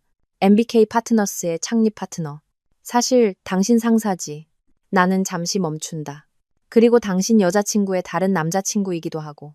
그 말들은 방 안에서 폭발한다. 현준의 얼굴은 혼란으로 멍해진다. 왜? 그리고 이분은 나는 장수연을 가리키며 계속한다. 그의 아내예요. 그녀가 여기 온 건 유나가 무슨 짓을 하고 있었는지 알 자격이 있기 때문이에요. 유나는 완전히 하얗게 질렸다. 그녀는 마치 그것이 그녀를 지탱해주는 유일한 것인 양 테이블, 가장자리를 꽉 쥐고 있다. 다은이는 휴대폰을 꺼내 녹화하고 있다. 그녀의 입은 벌어져 있다. 현준아. 현준이 말을 시작하지만 내가 그를 가로막는다. 앉아. 내 목소리에는 그가 복종하게 만드는 무언가가 있다. 그는 의자를 바로 세우고 충격받은 표정으로 주저앉는다. 장수연은 완벽한 자세로 비어있는 의자 중 하나에 앉아 손을 무릎 위에 모은다. 장태진은 팔짱을 낀 채 서 있고 그의 표정은 화강암으로 조각된 것 같다. 나는 이전에 내가 태블릿을 놓아두었던 사이드보드로 걸어간다. 작년 크리스마스에 모든 것이 무너지기 전에 현준이 내게 사준 바로 그 태블릿. 아이러니는 나를 비켜가지 않는다. 나는 지난 6주 동안 모든 것을 기록했어요. 내가 태블릿을 우리 집 텔레비전에 연결하며 말한다. 그리고 이제 모두가 진실을 볼 시간이라고 생각해요. 화면이 켜지고 나는 첫 번째 폴더를 연다. 70인치 디스플레이에 사진들이 가득 찬다. 신라 호텔 바에 있는 현준과 유나. 가까이 앉아있고 그의 손은 그녀의 무릎 위에 있다. 타임스탬프는 9월 14일 목요일 오후 2시 15분을 가리킨다. 그건 당신 고객 점심 식사 때였지. 내가 현준에게 대화하듯 말한다. 기억나? 중요한 고객 때문에 우리 기념일 저녁 식사 계획을 그날 못 맞춘다고 했잖아. 나는 다음 사진으로 넘긴다. 주차장에서 현준과 유나, 그의 차에 기대어 키스하고 있다. 이미지는 흐릿하지만 명백하다. 10월 3일, 내가 해설한다. 분기 보고서 때문에 야근한다고 말했었지. 또 다른 스와이프. 호텔에 들어가는 유나, 30초 후에 현준이 따라 들어간다. 10월 18일. 사무실에서 또 다른 늦은 밤. 나는 계속해서 스와이프한다. 우리 텔레비전 화면에서 모두가 볼 수 있도록 배신의 카탈로그가 펼쳐진다. 레스토랑, 호텔, 그의 차, 그녀의 아파트 건물. 각 사진에는 타임스탬프가 찍히고 날짜가 적혀 있으며 법률 서류의 정밀함으로 기록되어 있다. 현준의 얼굴은 혼란에서 공포로 변했다. 아름아, 어디서 어떻게 이걸? 조사원을 고용했어. 내가 간단히 말한다. 당신 문자들을 발견한 후에 어느 날 밤에 휴대폰을 잠그지 않았더군. 그거 알아? 그는 마치 나를 처음 보는 사람처럼 나를 쳐다본다. 하지만 기다려봐. 내가 새로운 폴더로 넘기며 말한다. 왜냐하면 유나는 당신만 만난 게 아니거든. 현준아. 새로운 사진들이 나타난다. 서울에서 가장 고급스러운 레스토랑 중 하나인 밍글스에 있는 유나와 장태진. 그의 손이 테이블 너머로 그녀의 손을 덮고 있다. 그 친밀함은 명백하다. 장수연의 얼굴은 표정이 없지만 나는 그녀의 손이 무릎 위에서 굳어지는 것을 본다. 이건 11월 8일이야. 내가 말한다. 수요일 저녁. 또 다른 사진. 밤 11시에 장태진의 사무실 건물에 들어가는 유나. 타임스탬프가 선명하게 보인다. 새벽 2시에 그녀가 떠나는 또 다른 사진. 그녀는 파트너 자리를 확보하기 위해 MBK 파트너스의 상사인 장태진 대표와 자고 있었어. 장태진의 목소리는 차갑다. 문자들을 보여줘. 나는 강지혜가 유나의 보안이 허술한 계정에서 뽑아낸 메시지들의 스크린샷을 저장해둔 내 휴대폰을 꺼낸다. 이건 유나와 장 대표님 사이의 문자예요. 내가 화면에서 읽으며 말한다. 권현주는 조종하기 너무 쉬워요. 자기가 선택받았다고 생각하죠. 나는 잠시 멈추고 현준을 본다. 마치 제가 창립 파트너 대신 중간급 애널리셔트를 선택할 것처럼요. 현준은 목이 매는 소리를 낸다. 장수연이 처음으로 말한다. 그녀의 목소리는 얼음 같다. 계속 읽어요. 나는 다음 메시지로 넘긴다. 현준이가 계속 자기 아내한테 우리에 대해 언제 말할 거냐고 물어봐요. 점점 짜증나요. 그가 인내심을 가져야 하는데 점점 집착이 심해져요. 그건 아니야. 유나가 말을 시작하지만 장태진이 그녀를 가로막는다. 닥쳐. 그냥 닥쳐. 나는 계속 읽는다. 수연 씨가 대표님 신용카드를 확인하기 시작한 이후로 그의 아파트를 편리한 만남의 장소로 사용하고 있어요. 현준이는 제 옷에 묻은 대표님 향수 냄새를 맡을 만큼 눈치가 없거든요. 그 말들이 허공에 떠돈다. 이건 특히 걸작이야. 내가 스크롤하며 말한다. 어젯밤에 현준이가 자기를 내 소울메이트라고 불렀어요. 얼굴에 대고 웃지 않으려고 전화 받는 척 해야 했어요. 현준은 유나를 쳐다보고 그의 눈 뒤에서 무언가 부서지고 있다. 그들이 가졌다고 생각했던 모든 것이 거짓이었다는 깨달음. 더 있어? 내가 계속한다. 현준이는 계속 우리 미래에 대해 이야기해요. 아름이랑 이혼한 후에 어떻게 공개할 건지에 대해서요. 마치 내가 진정한 사랑을 아직도 믿는 절박한 애널리스트를 위해 내 경력을 내던질 것처럼요. 방은 내 목소리를 제외하고는 완전히 조용해졌다. 그는 내 수준 이하였어. 항상 그랬지. 하지만 그는 유용했어. 그의 아파트, 그의 헌신, 내가 하는 말은 뭐든지 믿으려는 그의 의지. 내가 더 이상 필요 없어질 때까지 그를 곁에 둘 거야. 현준의 얼굴이 일그러진다. 내가 그를 보며 느끼는 것은 만족감이 아니다. 더 차가운 무언가다. 그는 나를 단순하다고 불렀다. 그는 나를 모욕할 계획이었다. 이제 그는 그것이 어떤 기분인지 이해한다. 알고 있었어? 내가 그를 똑바로 보며 말한다. 유나가 몇 달 동안 당신을 절박하다고 불러왔다는 거. 그녀는 당신과 함께할 계획이 전혀 없었다는 거. 그녀는 파트너가 되면 항상 장 대표님을 선택할 거였다는 거. 현주는 입을 열지만 아무 말도 나오지 않는다. 유나는 이 모든 것을 겪는 동안 얼어붙어 앉아 있었지만 마침내 그녀 안에 무언가가 끊어진다. 그녀는 갑자기 일어서고 그녀의 의자가 바닥에 거칠게 긁히는 소리가 난다. 너희들 모두 내 발밑이야. 그 말들은 으르렁거림으로 나오고 갑자기 세련된 기업 변호사는 사라졌다. 남은 것은 날 것이고 추하다. 권현준, 넌 한심해. 그녀가 뱉어낸다. 사랑에 빠진 10대처럼 우리 둘의 환상에 매달렸지. 넌 항상 그냥 디딤돌이었어. 장 대표가 가장 노릇하느라 바쁠 때의 따뜻한 몸뚱이. 현주는 마치 그녀가 물리적으로 그를 때린 것처럼 움찔한다. 유나는 그녀의 독서를 장태진에게 돌린다. 그리고 당신은 내가 당신을 위해 내 경력을 희생할 거라고 생각했어? 당신은 새아이의 아빠인 유부남이야. 당신은 절대 수연 씨를 떠나지 않을 거였고 우리 둘 다 그걸 알고 있었어. 당신은 그냥 내가 원하는 것을 얻기 위한 또 다른 방법일 뿐이었어. 그게 뭐였는데? 장태진의 목소리는 위험할 정도로 조용하다. 파트너 자리지. 당연히. 유나의 웃음은 날카롭고 쓰다. 내가 당신이 매력적이라서, 당신을 신경 써서 당신과 잤다고 생각해? 젠장, 너희들은 모두 너무 예측 가능해. 자신의 지위가 자신들을 거부할 수 없게 만든다고 생각하는 권력 있는 남자들. 장수연이 천천히 일어선다. 오늘 밤 이후로 넌 커리어가 없을 거야. 내가 MBK 파트너스의 모든 파트너에게 전화할 거거든. 넌 서울의 모든 주요 로펌에서 블랙리스트에 오를 거야. 내가 당신을 두려워할 것 같아? 유나가 그녀에게 덤벼들지만 이제 그녀의 목소리에는 절박함이 스며들고 있다. 나는 내 발로 설 거야. 항상 그랬어. 이번엔 아니야. 장태진이 말한다. 내가 이미 모든 것을 기록해놨어. 네가 회사 계정으로 보낸 이메일들, 네가 퇴근 시간 후에 내 사무실에 있었던 보안 영상, 회사의 도덕 조항은 직업적 청렴성을 해치는 관계에 대해 매우 명확해. 유나의 가면은 이제 완전히 산산조각 났다. 너희들은 그냥 질투하는 거야. 내가 더 똑똑하고 더 야심 있고 성공하기 위해 필요한 일을 할 의지가 더 강해서 질투하는 거야. 현준, 넌 약해서 조종하기 쉬웠어. 장 대표, 당신은 오만해서 쉬웠지. 그리고 아름이, 그녀가 순수한 경멸로 나를 향해 돌아선다. 넌 단순해서 쉬웠어. 거기 있다. 다시 그 단어. 내가 그랬을까? 내가 조용히 묻는다. 왜냐하면 내가 보기엔 그 단순한 아내가 이 모든 저녁을 기획했거든.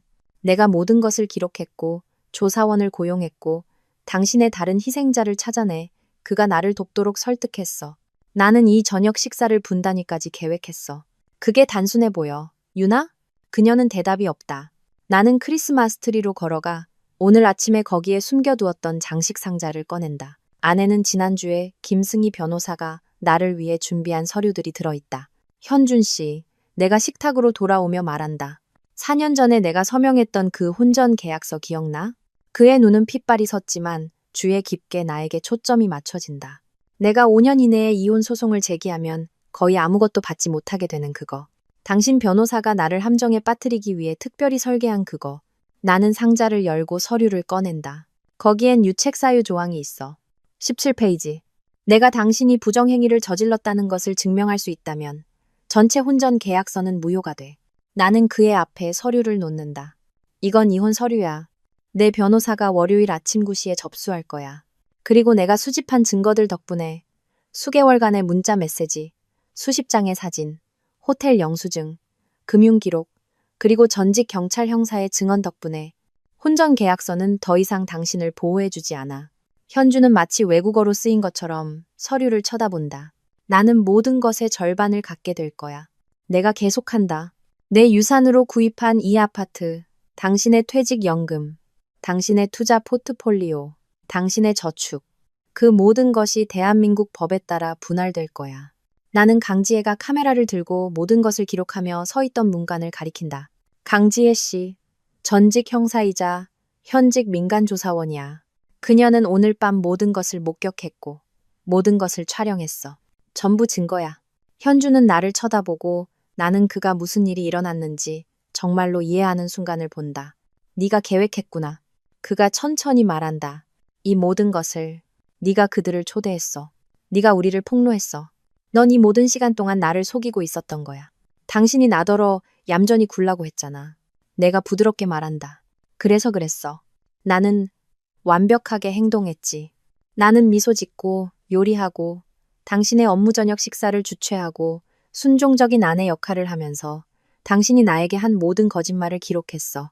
나는 그와 눈높이를 맞추기 위해 몸을 숙인다. 당신은 나를 단순하고 다루기 쉽고 통제하기 쉽다고 불렀어. 당신은 내 집에서 당신의 정부에게 저녁 식사를 차리게 함으로써 나를 모욕할 계획이었지. 당신은 내가 이혼 소송을 제기해서 당신이 피해자 행세를 하고 모든 것을 지킬 수 있기를 바랐어. 내 목소리는 흔들림 없고 차갑다. 그래, 현준아. 내가 이걸 계획했어. 모든 세부사항 하나하나까지. 왜냐하면 당신이 나를 과소평가했거든. 그리고 그게 당신의 가장 큰 실수였어. 현주는 이혼 서류를 손에 쥔 채 식탁에 움직이지 않고 앉아있다. 그의 눈은 초점이 없고 허공을 응시하고 있다. 잠시 동안 아무도 움직이지 않고 아무도 말하지 않는다. 그때 유나가 무너진다.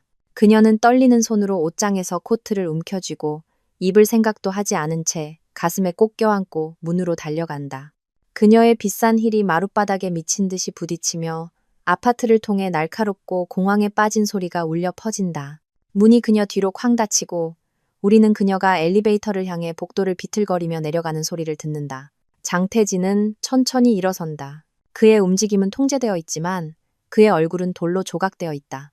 수연아, 그가 조용히 말한다. 우리 가야겠어. 하지만 장수연은 즉시 움직이지 않는다. 그녀는 일어나서 나에게로 걸어온다. 방금 일어난 모든 일에도 불구하고 그녀의 자세는 완벽하다. 가까이서 보니 나는 그녀의 눈가의 잔주름과 턱의 긴장감을 볼 수 있다. 이 여자는 고통을 겪었지만 사람들 앞에서는 무너지기를 거부하는 여자다. 고마워요. 그녀가 나만 들릴 만큼 낮은 목소리로 말한다. 진실을 알려줘서, 제가 필요했던 증거를 줘서 고마워요. 이렇게 알게 되셔서 유감이에요. 내가 말한다. 그녀는 살짝 고개를 젓는다. 아니에요. 당신이 이렇게 하지 않았다면 저는 아마 영원히 몰랐을 거예요. 우리에겐 새 아이가 있어요. 제 가정을 파괴하려 했던 여자가 어떤 종류의 여자인지 이해해야 했어요. 그녀는 잠시 멈춘다. 그리고 제가 결혼한 남자가 어떤 종류의 남자인지도요. 그녀는 장태진을 돌아보고 그녀의 얼굴에 차가운 무언가가 스쳐 지나간다. 당신은 보기보다 강해요. 그녀가 나에게 말한다. 그걸 잊지 말아요. 그러고 나서 그녀는 문으로 걸어가고 장태진이 뒤따른다. 그들이 떠날 때 나는 복도에서 장수연의 목소리를 듣는다. 날카롭고 베는 듯한. 감히 이걸 해명하려고 하지 마. 장태진의 대답은 너무 조용해서 알아들을 수 없지만 장수연의 목소리는 그렇지 않다. 결혼 23년 만에 당신이 하는 짓이 이거야. 집에 가서 내 변호사 입회하에 이 문제에 대해 논의할 거야. 엘리베이터가 딩하고 울린다. 그들의 목소리가 사라진다. 다은이는 아직도 식탁 옆에 서 있다. 휴대폰을 손에 든 채. 녹화는 마침내 멈췄다. 그녀는 현준을 보고 나를 본다. 머물러야 할지, 우리에게 사적인 공간을 줘야 할지 분명히 불확실하다. 다은아, 내가 조용히 말한다. 잠깐만, 우리 둘만 있을 수 있을까? 그녀는 고개를 끄덕이고 거실로 이동한다. 우리에게 공간을 줄 만큼 충분히 멀리, 하지만 필요하다면 개입할 수 있을 만큼 충분히 가까이. 현준이 마침내 나를 쳐다본다. 그의 눈은 빨갛고 그는 1시간 전보다 몇 년은 더 늙어 보인다. 나는 어디로 가야 해? 그가 묻고 그의 목소리가 그 말에서 갈라진다. 아르마, 나는 어디로 가야 해? 그는 길 잃고 무력한 아이처럼 들린다.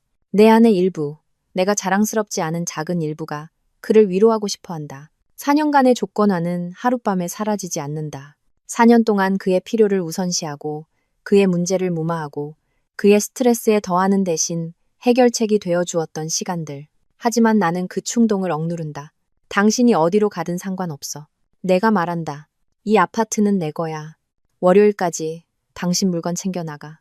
그 후에는 자물쇠 바꿀 거야. 아르마, 제발. 아니, 내 목소리는 단호하다.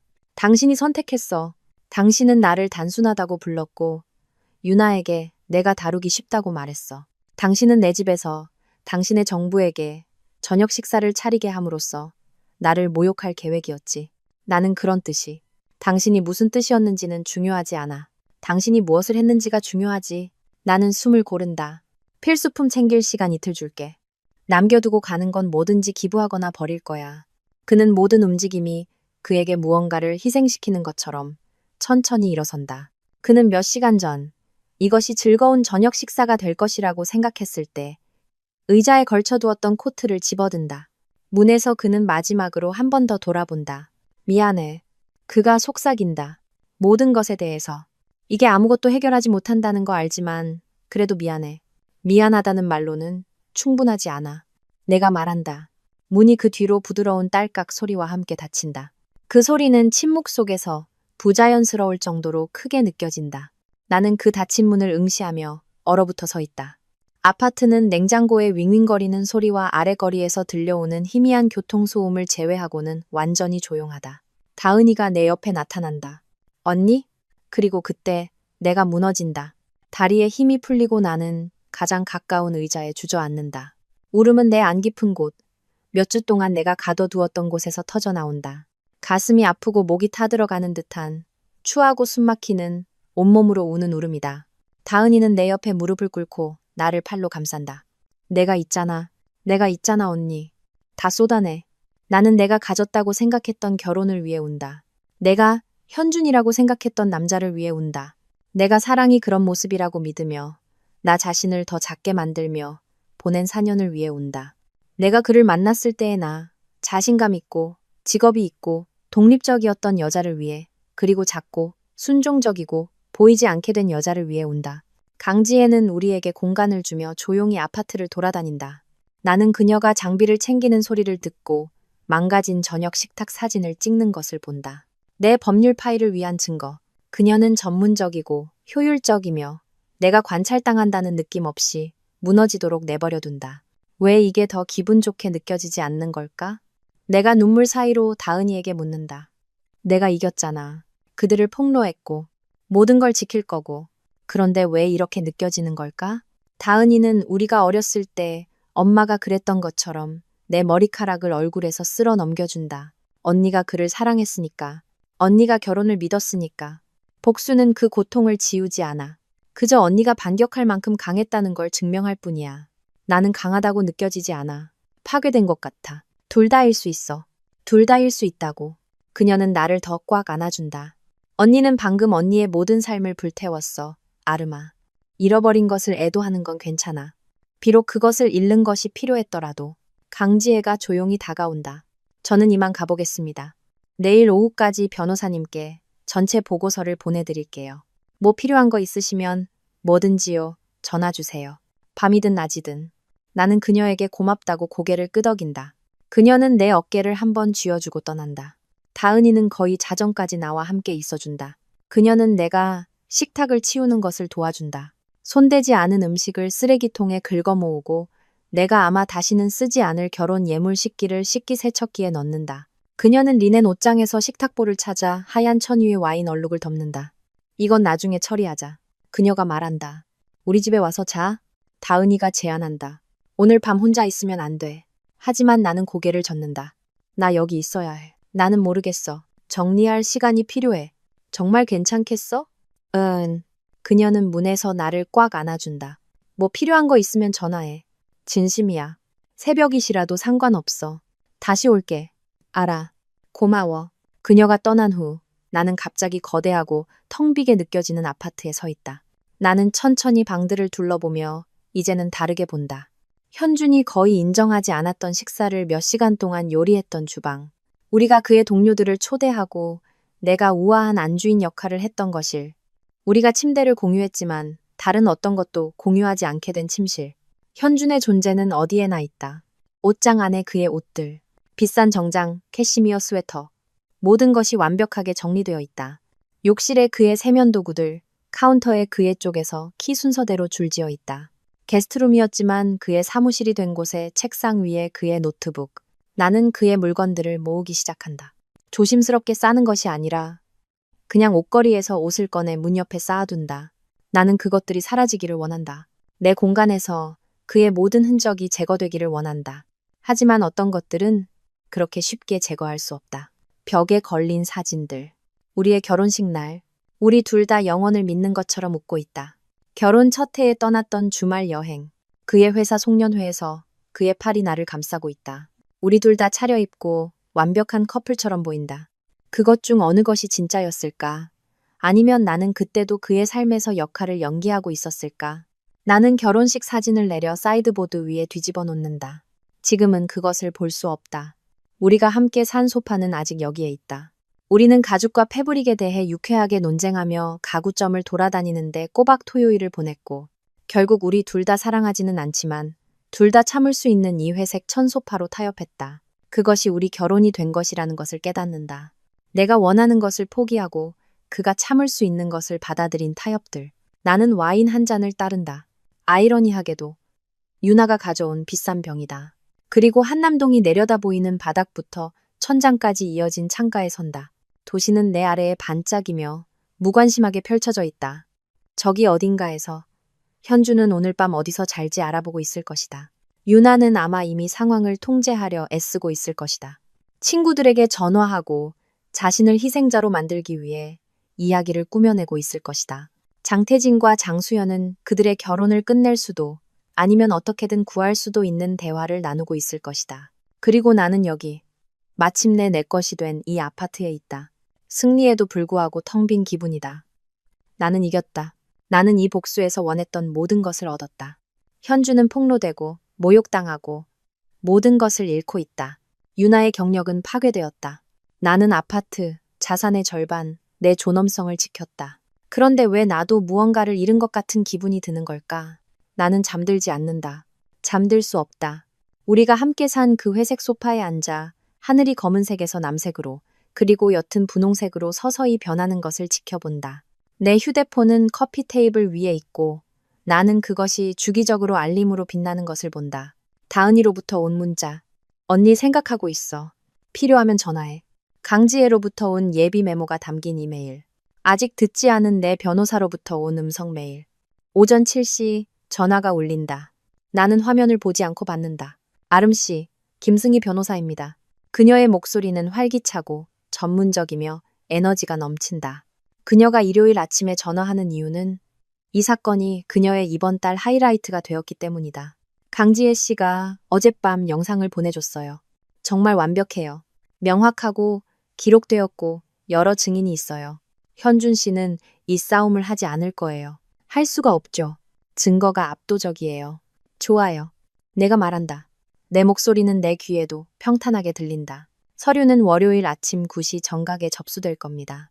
당신은 아파트의 임시 단독 점유권을 갖게 될 거고 현준 씨는 그의 사무실에서 송달받게 될 거예요. 더 많은 증인, 공개적인 모욕, 정확히 당신이 원했던 거죠. 상황과 우리 증거의 강력함을 고려할 때 이혼은 3개월 이내에 마무리될 것으로 예상합니다. 3개월, 90일 후면 이 결혼은 법적으로 끝난다. 당신은 아파트의 완전한 소유권을 유지하게 될 겁니다. 김 변호사가 분명히 메모를 읽으며 계속한다. 그의 퇴직연금과 투자 계좌를 포함한 모든 부부, 공동재산의 절반, 그리고 불륜의 타임라인, 특히 유산 시도 중에 발생한 부정행위를 근거로 우리는 정신적 고통에 대한 상당한 손해배상을 청구할 겁니다. 그녀는 흥분해 있다. 이것은 그녀에게 승리이고 그녀가 다른 의뢰인들에게 이야기할 사례 연구다. 하지만 내가 생각할 수 있는 것은 1년 전에 나 행복하고 믿음이 많고 사랑하는 남자와 미래를 계획하던 여자뿐이다. 그 여자는 사라졌고 그녀를 죽인 것은 바로 나다. 고맙습니다, 변호사님. 내가 간신히 말한다. 푹 쉬세요. 그녀가 말한다. 월요일에 우리는 다음 단계를 시작합니다. 전화를 끊은 후 나는 손에 휴대폰을 든 채 그것을 응시하며 앉아 있다. 다음은 강지혜가 전화한다. 그녀의 목소리는 김 변호사보다 부드럽고 더 걱정스럽다. 어떻게 지내고 있어요? 모르겠어요. 내가 인정한다. 그럴 만도 해요. 당신은 방금 내가 15년 동안 이 일을 하면서 본 가장 극적인 대결 중 하나를 연출했어요. 두 건의 불륜을 폭로하고 조종자의 경력을 파괴하고 하룻밤 사이에 이혼 소송을 제기했죠. 망가진 기분이 드는 건 당연해요. 나는 다를 거라고 생각했어요. 더 강하고 더 확신에 찰 거라고. 복수는 복잡해요. 강지혜가 말한다. 주인공이 승리감에 차서 걸어나가는 영화 같지 않아요. 당신은 자신을 보호하기 위해, 당신이 마땅히 받아야 할 것을 얻기 위해 해야 할 일을 한 거예요. 하지만 그게 상처가 되지 않는다는 뜻은 아니에요. 나는 눈을 감는다. 내가 옳은 일을 한 걸까요? 네. 강지혜가 망설임 없이 말한다. 다른 대안이 뭐였는데요? 그가 자신의 조건대로 당신과 이혼하고 모든 것을 가져가고 당신에게 아무것도 남기지 않게 놔두는 거요? 그가 당신을 단순하다고 부르고 당신이 중요하지 않은 것처럼 대하는 것을 그냥 넘어가게요? 그녀가 옳다. 나는 그녀가 옳다는 것을 안다. 하지만 그것을 아는 것이 공허함을 사라지게 하지는 않는다. 하루하루를 견뎌내요. 강지혜가 말한다. 오늘은 쉬어요. 월요일에 우리는 앞으로 나아갈 거예요. 하지만 지금은 그냥 숨을 쉬어요. 전화를 끊은 후 나는 마침내 소파에 눕는다. 아파트는 밖에서 깨어나는 도시의 희미한 소리를 제외하고는 조용하다. 나는 눈을 감고 현준의 목소리가 유나의 목소리와 섞이는 불안한 반수면 상태에 빠져든다. 내가 한 일을 깨달았을 때 그의 얼굴 표정을 보고 동시에 강력하고 무력한 기분을 느낀다. 나는 살아남았다.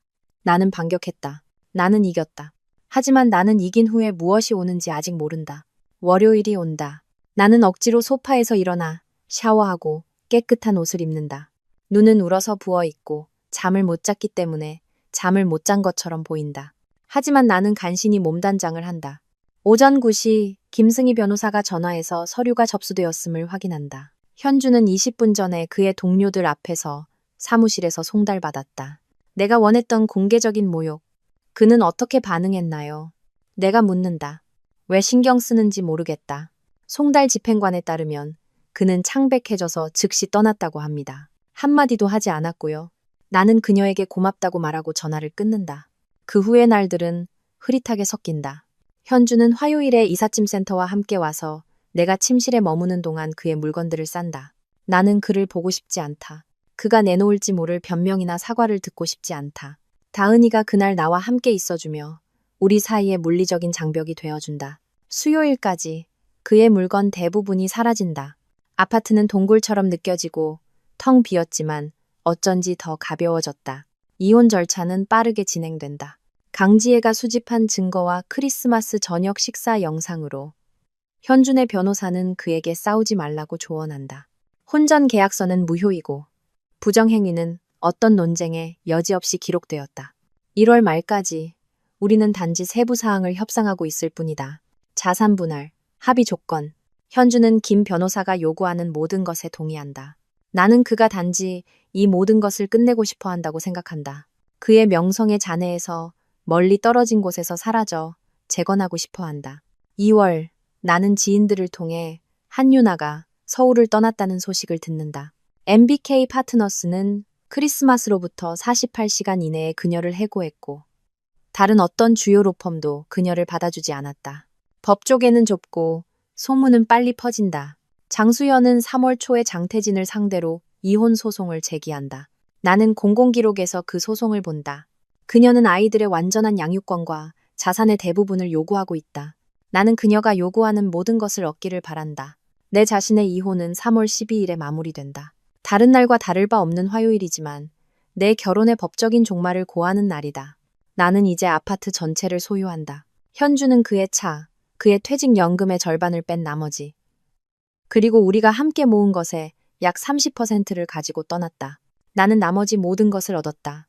그리고 천천히, 너무나 천천히, 거의 알아채지 못할 정도로 나는 재건을 시작한다. 내가 가장 먼저 하는 일은 인테리어를 바꾸는 것이다. 현준이 고집했던 회색과 크림색 배색, 내 취향 대신 그의 미학에 맞는 가구. 그가 감동을 받아서가 아니라 투자 가치가 있기 때문에 선택했던 예술 작품들을 더 이상 쳐다볼 수 없다. 나는 거실을 깊고 따뜻한 파란색으로 칠한다. 나는 번트 오렌지와 금색의 쿠션을 산다. 나는 내가 정말로 사랑하는 예술 작품을 건다. 지역 예술가들의 다채로운 추상화, 서울 동네 사진들, 나를 평온하게 만드는 그림. 그의 사무실은 내 작업실이 된다. 나는 현준이 그의 업무 공간으로 그 공간을 필요로 했을 때 몇 년 전에 그림을 포기했다. 하지만 이제 나는 캔버스와 유화를 사고 내가 겪었던 모든 것을 처리하는 데 도움이 되는 추상화를 그리며 몇 시간을 보낸다. 침실은 완전히 변신한다. 삭막한 흰색 리넨과 미니멀리스트 장식은 사라졌다. 이제는 세이지 그린벽, 부드러운 질감, 모든 표면의 식물들, 쇼룸 대신 안식처다. 나는 머리를 더 짧게 자른다. 한남동을 통과하는 일은 아셔침 달리기를 시작했는데 관리하기가 더 쉽다. 나는 나 자신처럼 느껴지게 하는 옷을 산다. 편안한 청바지, 오버사이즈 스웨터, 현준이 결코 승인하지 않았을 것들. 거울에서 나를 돌아보는 여자는 1년 전의 여자와 거의 닮지 않았다. 그녀는 모든 달리기 덕분에 더 날씬해졌고 문자 그대로의 재건 덕분에 더 강해졌다. 그녀의 눈도 다르다. 더 날카롭고 더 기민하고 덜 믿지만 더 자신감이 있다. 그녀는 경계 없는 친절은 자기 파괴라는 것을 배웠다. 존중 없는 사랑은 단지 통제일 뿐이라는 것을 배웠다. 때로는 더 나은 것을 짓기 위해 모든 것을 불태워야 한다는 것을 배웠다. 3월 말, 예상치 못한 일이 일어난다. 내가 몇 달 전에 강지혜를 찾았던 그 지원 커뮤니티를 통해 이메일을 받는다. 박진아라는 여성이 연락해왔다. 그녀는 글들 속에서 내 이야기를 찾았고 비슷한 일을 겪고 있다. 그녀의 남편은 그녀를 가스라이팅하고 얕보고 있으며 그녀는 방금 불륜의 증거를 찾았다. 당신이 한 일을 읽었어요. 그녀가 쓴다. 어떻게 증거를 모으고 반격했는지요. 제가 똑같이 할 수 있을지는 모르겠지만 제가 혼자가 아니라는 것을 알기 위해 연락하고 싶었어요. 나는 즉시 답장한다. 우리는 통화를 예약한다. 진아 씨는 34세, 결혼 7년 차, 아이는 없다. 그녀의 남편은 그들의 재정을 통제하고 그녀가 하는 모든 것을 비판하며 그녀를 친구와 가족으로부터 서서히 고립시켰다. 그 패턴은 너무나 익숙해서 가슴이 아프다. 우리는 3시간 동안 이야기한다. 나는 그녀에게 강지혜에 대해, 김승희 변호사에 대해, 어떤 행동을 취하기 전에 모든 것을 기록하는 것의 중요성에 대해 말해준다. 나는 내가 취했던 단계들, 내가 거의 저지를 뻔했던 실수들, 내가 더 일찍 알았더라면 좋았을 것들에 대해 그녀에게 설명해준다. 통화가 끝날 무렵 그녀는 울고 있지만 그것은 절망의 눈물이 아니다. 그것은 마침내 탈출이 가능하다고 믿는 사람의 눈물이다. 고마워요. 그녀가 말한다. 저는 갇혔다고 생각했어요. 제가 미쳤다고 생각했어요. 당신은 미치지 않았어요. 내가 그녀에게 말한다. 그리고 당신은 갇히지 않았어요. 당신은 이걸 이겨낼 거예요. 그녀는 4월에 이혼 소송을 제기한다. 그 후 더 많은 여성들이 연락해온다. 5월에 3명, 6월에 7명. 온라인 커뮤니티를 통해 소문이 퍼지고 있다. 어려운 결혼 생활에서 탈출하는 사람들을 돕고 그들을 자원과 연결해주고 직접 그 일을 겪은 여자가 서울에 있다는 소문. 나는 공식적인 상담을 시작한다. 치료가 아니다. 나는 그럴 자격이 없다. 하지만 전략적 계획, 학대를 기록하는 방법, 좋은 조사원을 찾는 방법, 혼전 계약서와 당신의 권리를 이해하는 방법, 법정에서 효력을 발휘할 사건을 만드는 방법. 나는 차등 요금을 받는다. 어떤 여성들은 시장 요금을 감당할 수 있다. 다른 여성들은 거의 아무것도 감당할 수 없다. 나는 그들 모두를 돕는다. 6월 중순. 나는 내가 우연히 사업을 구축했다는 것을 깨닫는다. 현준이 항상 경박하다고 일축했던 이벤트 기획이 아니라 더 의미 있는 것. 여성들이 자신의 삶을 되찾는 것을 돕는 무언가. 어느 날 아침, 나는 평소처럼 달리기를 하고 있을 때 모르는 번호로부터 문자가 온다. 안녕하세요, 아름씨. 저를 모르시겠지만 지원 커뮤니티를 통해 당신의 이름을 찾았어요. 저도 비슷한 일을 겪고 있어요. 남편이 몇 년 동안 저를 얕봤고 방금 불륜의 증거를 찾았어요. 당신의 이야기를 읽었어요. 저에게 용기를 줬어요. 고맙습니다. 나는 달리기를 멈추고 조깅하는 사람들이 내 주위를 흘러가는 동안 길 한가운데에 서 있다. 내 이야기가 거기에 있고 공유되고 있으며 내가 결코 만나지 못할 여성들을 돕고 있다. 나는 답장한다. 당신은 당신이 아는 것보다 강해요. 도움이 필요하면 연락하세요. 당신은 혼자가 아니에요. 그녀의 답장은 즉각적이다. 통화할 수 있을까요? 떠나기가 두려워요. 나는 벤치를 찾아 그녀에게 전화한다. 그녀의 이름은 미셸이다. 그녀는 32세, 결혼 6년 차다. 그녀의 남편은 그녀를 때리지 않는다. 그녀는 마치 그것이 중요한 것처럼, 마치 정서적 학대가 신체적 학대보다 덜 유효한 것처럼 그것을 명확히 하려고 조심한다. 하지만 그는 모든 것을 통제한다. 돈, 그녀의 스케줄, 그녀의 우정, 그녀의 자존감. 제가 너무 예민하다고 생각했어요. 그녀가 말한다. 그가 항상 저에게 그렇게 말해요. 제가 너무 감정적이고, 너무 드라마틱하고, 없는 문제를 만든다고요. 당신은 너무 예민하지 않아요. 내가 그녀에게 말한다. 그게 그가 당신이 믿기를 원하는 거예요. 자신을 의심하는 사람을 통제하는 것이 더 쉽거든요. 우리는 1시간 넘게 이야기한다. 끝날 무렵 그녀는 계획을 세운다. 모든 것을 기록하고 비밀 은행 계좌를 개설하고 감시를 위해 강지혜에게 연락하고 법적 선택에 대해 김 변호사에게 전화한다. 당신이 저에게 희망을 줬어요. 그녀가 전화를 끊기 전에 말한다. 저는 선택지가 없다고 생각했어요. 이제 앞으로 나아갈 길이 보여요. 통화 후 나는 그 벤치에 앉아 도시가 내 주위를 움직이는 것을 본다. 달리는 사람들, 개를 산책시키는 사람들, 유모차를 끄는 가족들. 그리고 나는 우리가 만들고 있는 네트워크에 대해 생각한다. 여성들이 여성을 돕고 정보를 공유하고 침묵하기를 거부하는 것. 현주는 나를 무해하다고 불렀다. 단순하고 다루기 쉽다고. 그는 그 모든 것에 대해 틀렸다. 그 통화 후 토요일 아침 나는 다르게 느낀다. 정확히 행복하지는 않다. 치유는 그런 식으로 작동하지 않는다. 하지만 더 가볍고 더 확신에 차 있다. 나는 운동화를 신고 완벽한 6월의 날 속으로 나선다. 공원은 여름으로 살아있다. 호수 근처에 자리를 잡는 상인들, 들판에서 축구를 하는 아이들, 손을 잡고 걷는 커플들. 나는 평소처럼 5마일 약 8km을 달린다. 열심히 밀어붙이며 근육이 타는 것과 폐가 확장되는 것을 느낀다. 3마일쯤에서 나는 더 이상 어떤 것에서도 도망치고 있지 않다는 것을 깨닫는다. 나는 무언가를 향해 달리고 있다. 내가 짓고 있는 삶을 향해, 내가 되어가고 있는 여자를 향해. 지금의 나는 자기 존중은 협상할 수 없다는 것을 이해한다. 얌전히 굴라는 말을 듣는 것은 사랑이 아니라는 것을. 그것은 통제다. 때로는 살아남는 유일한 방법은 당신이 가진 모든 것으로 반격하는 것이라는 것을. 나는 여전히 나쁜 날들이 있다. 현준에게 4년을 낭비했다는 사실에 화가 나는 날들.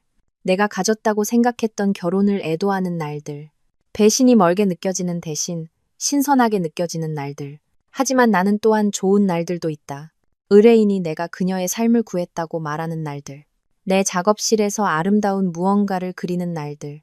내 아파트를 둘러보고 몇 년 만에 처음으로 진정으로 집에 있는 것처럼 느끼는 날들. 휴대폰이 다은이로부터 온 문자로 진동한다. 이번 주말 브런치 어때? 샴페인 가져와. 언니가 멋쟁이 된 지 6개월 축하하자. 나는 미소 짓는다. 내가 결혼 생활 내내 지었던 작고 달래는 미소가 아니라 진정하고 격렬한 무언가. 당연하지. 내가 답장한다. 비싼 걸로 가져갈게. 역시 내 동생. 자랑스러워 언니. 나는 달리기를 마치고 내 건물이 보이자 걸음으로 속도를 늦춘다. 내 건물, 내 아파트. 내가 싸워서 얻어낸 나의 안식처. 나는 엘리베이터 대신 계단을 이용하며 다리에 타는 듯한 느낌을 느낀다. 살아있음을 느낀다.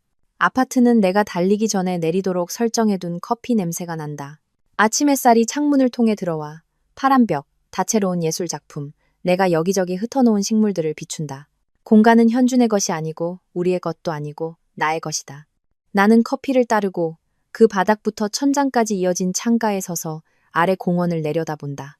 한때 감옥처럼 느껴졌던 전망이 이제는 가능성처럼 느껴진다. 나는 권현준의 아내 이아름이었다.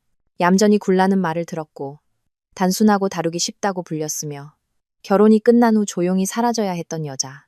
대신 나는 다른 무언가, 더 강하고 부서지지 않는 무언가가 되었다. 나는 수능 대신 반란을, 침묵 대신 정의를, 그의 편안함 대신 나 자신의 자유를 선택했다. 그리고 이제 나는 그냥 아름이다. 내 결혼이나 이혼, 심지어 내 복수로도 정의되지 않는 그냥 나 자신. 5년 만에 처음으로 나는 다음에 올 것이 두렵지 않다. 나는 그것을 맞이할 준비가 되어 있다. 휴대폰이 다시 진동한다. 또 다른 여성이 연락해왔다. 길을 찾는데 도움이 필요한 또 다른 사람. 나는 미소 지으며 휴대폰을 집어든다. 이것이 지금의 나다. 이것이 내가 하는 일이다. 나는 여성들이 무해하기를 멈추도록 돕는다. 그리고 나는 내 인생에서 그 어떤 것보다 더 자랑스러웠던 적이 없다.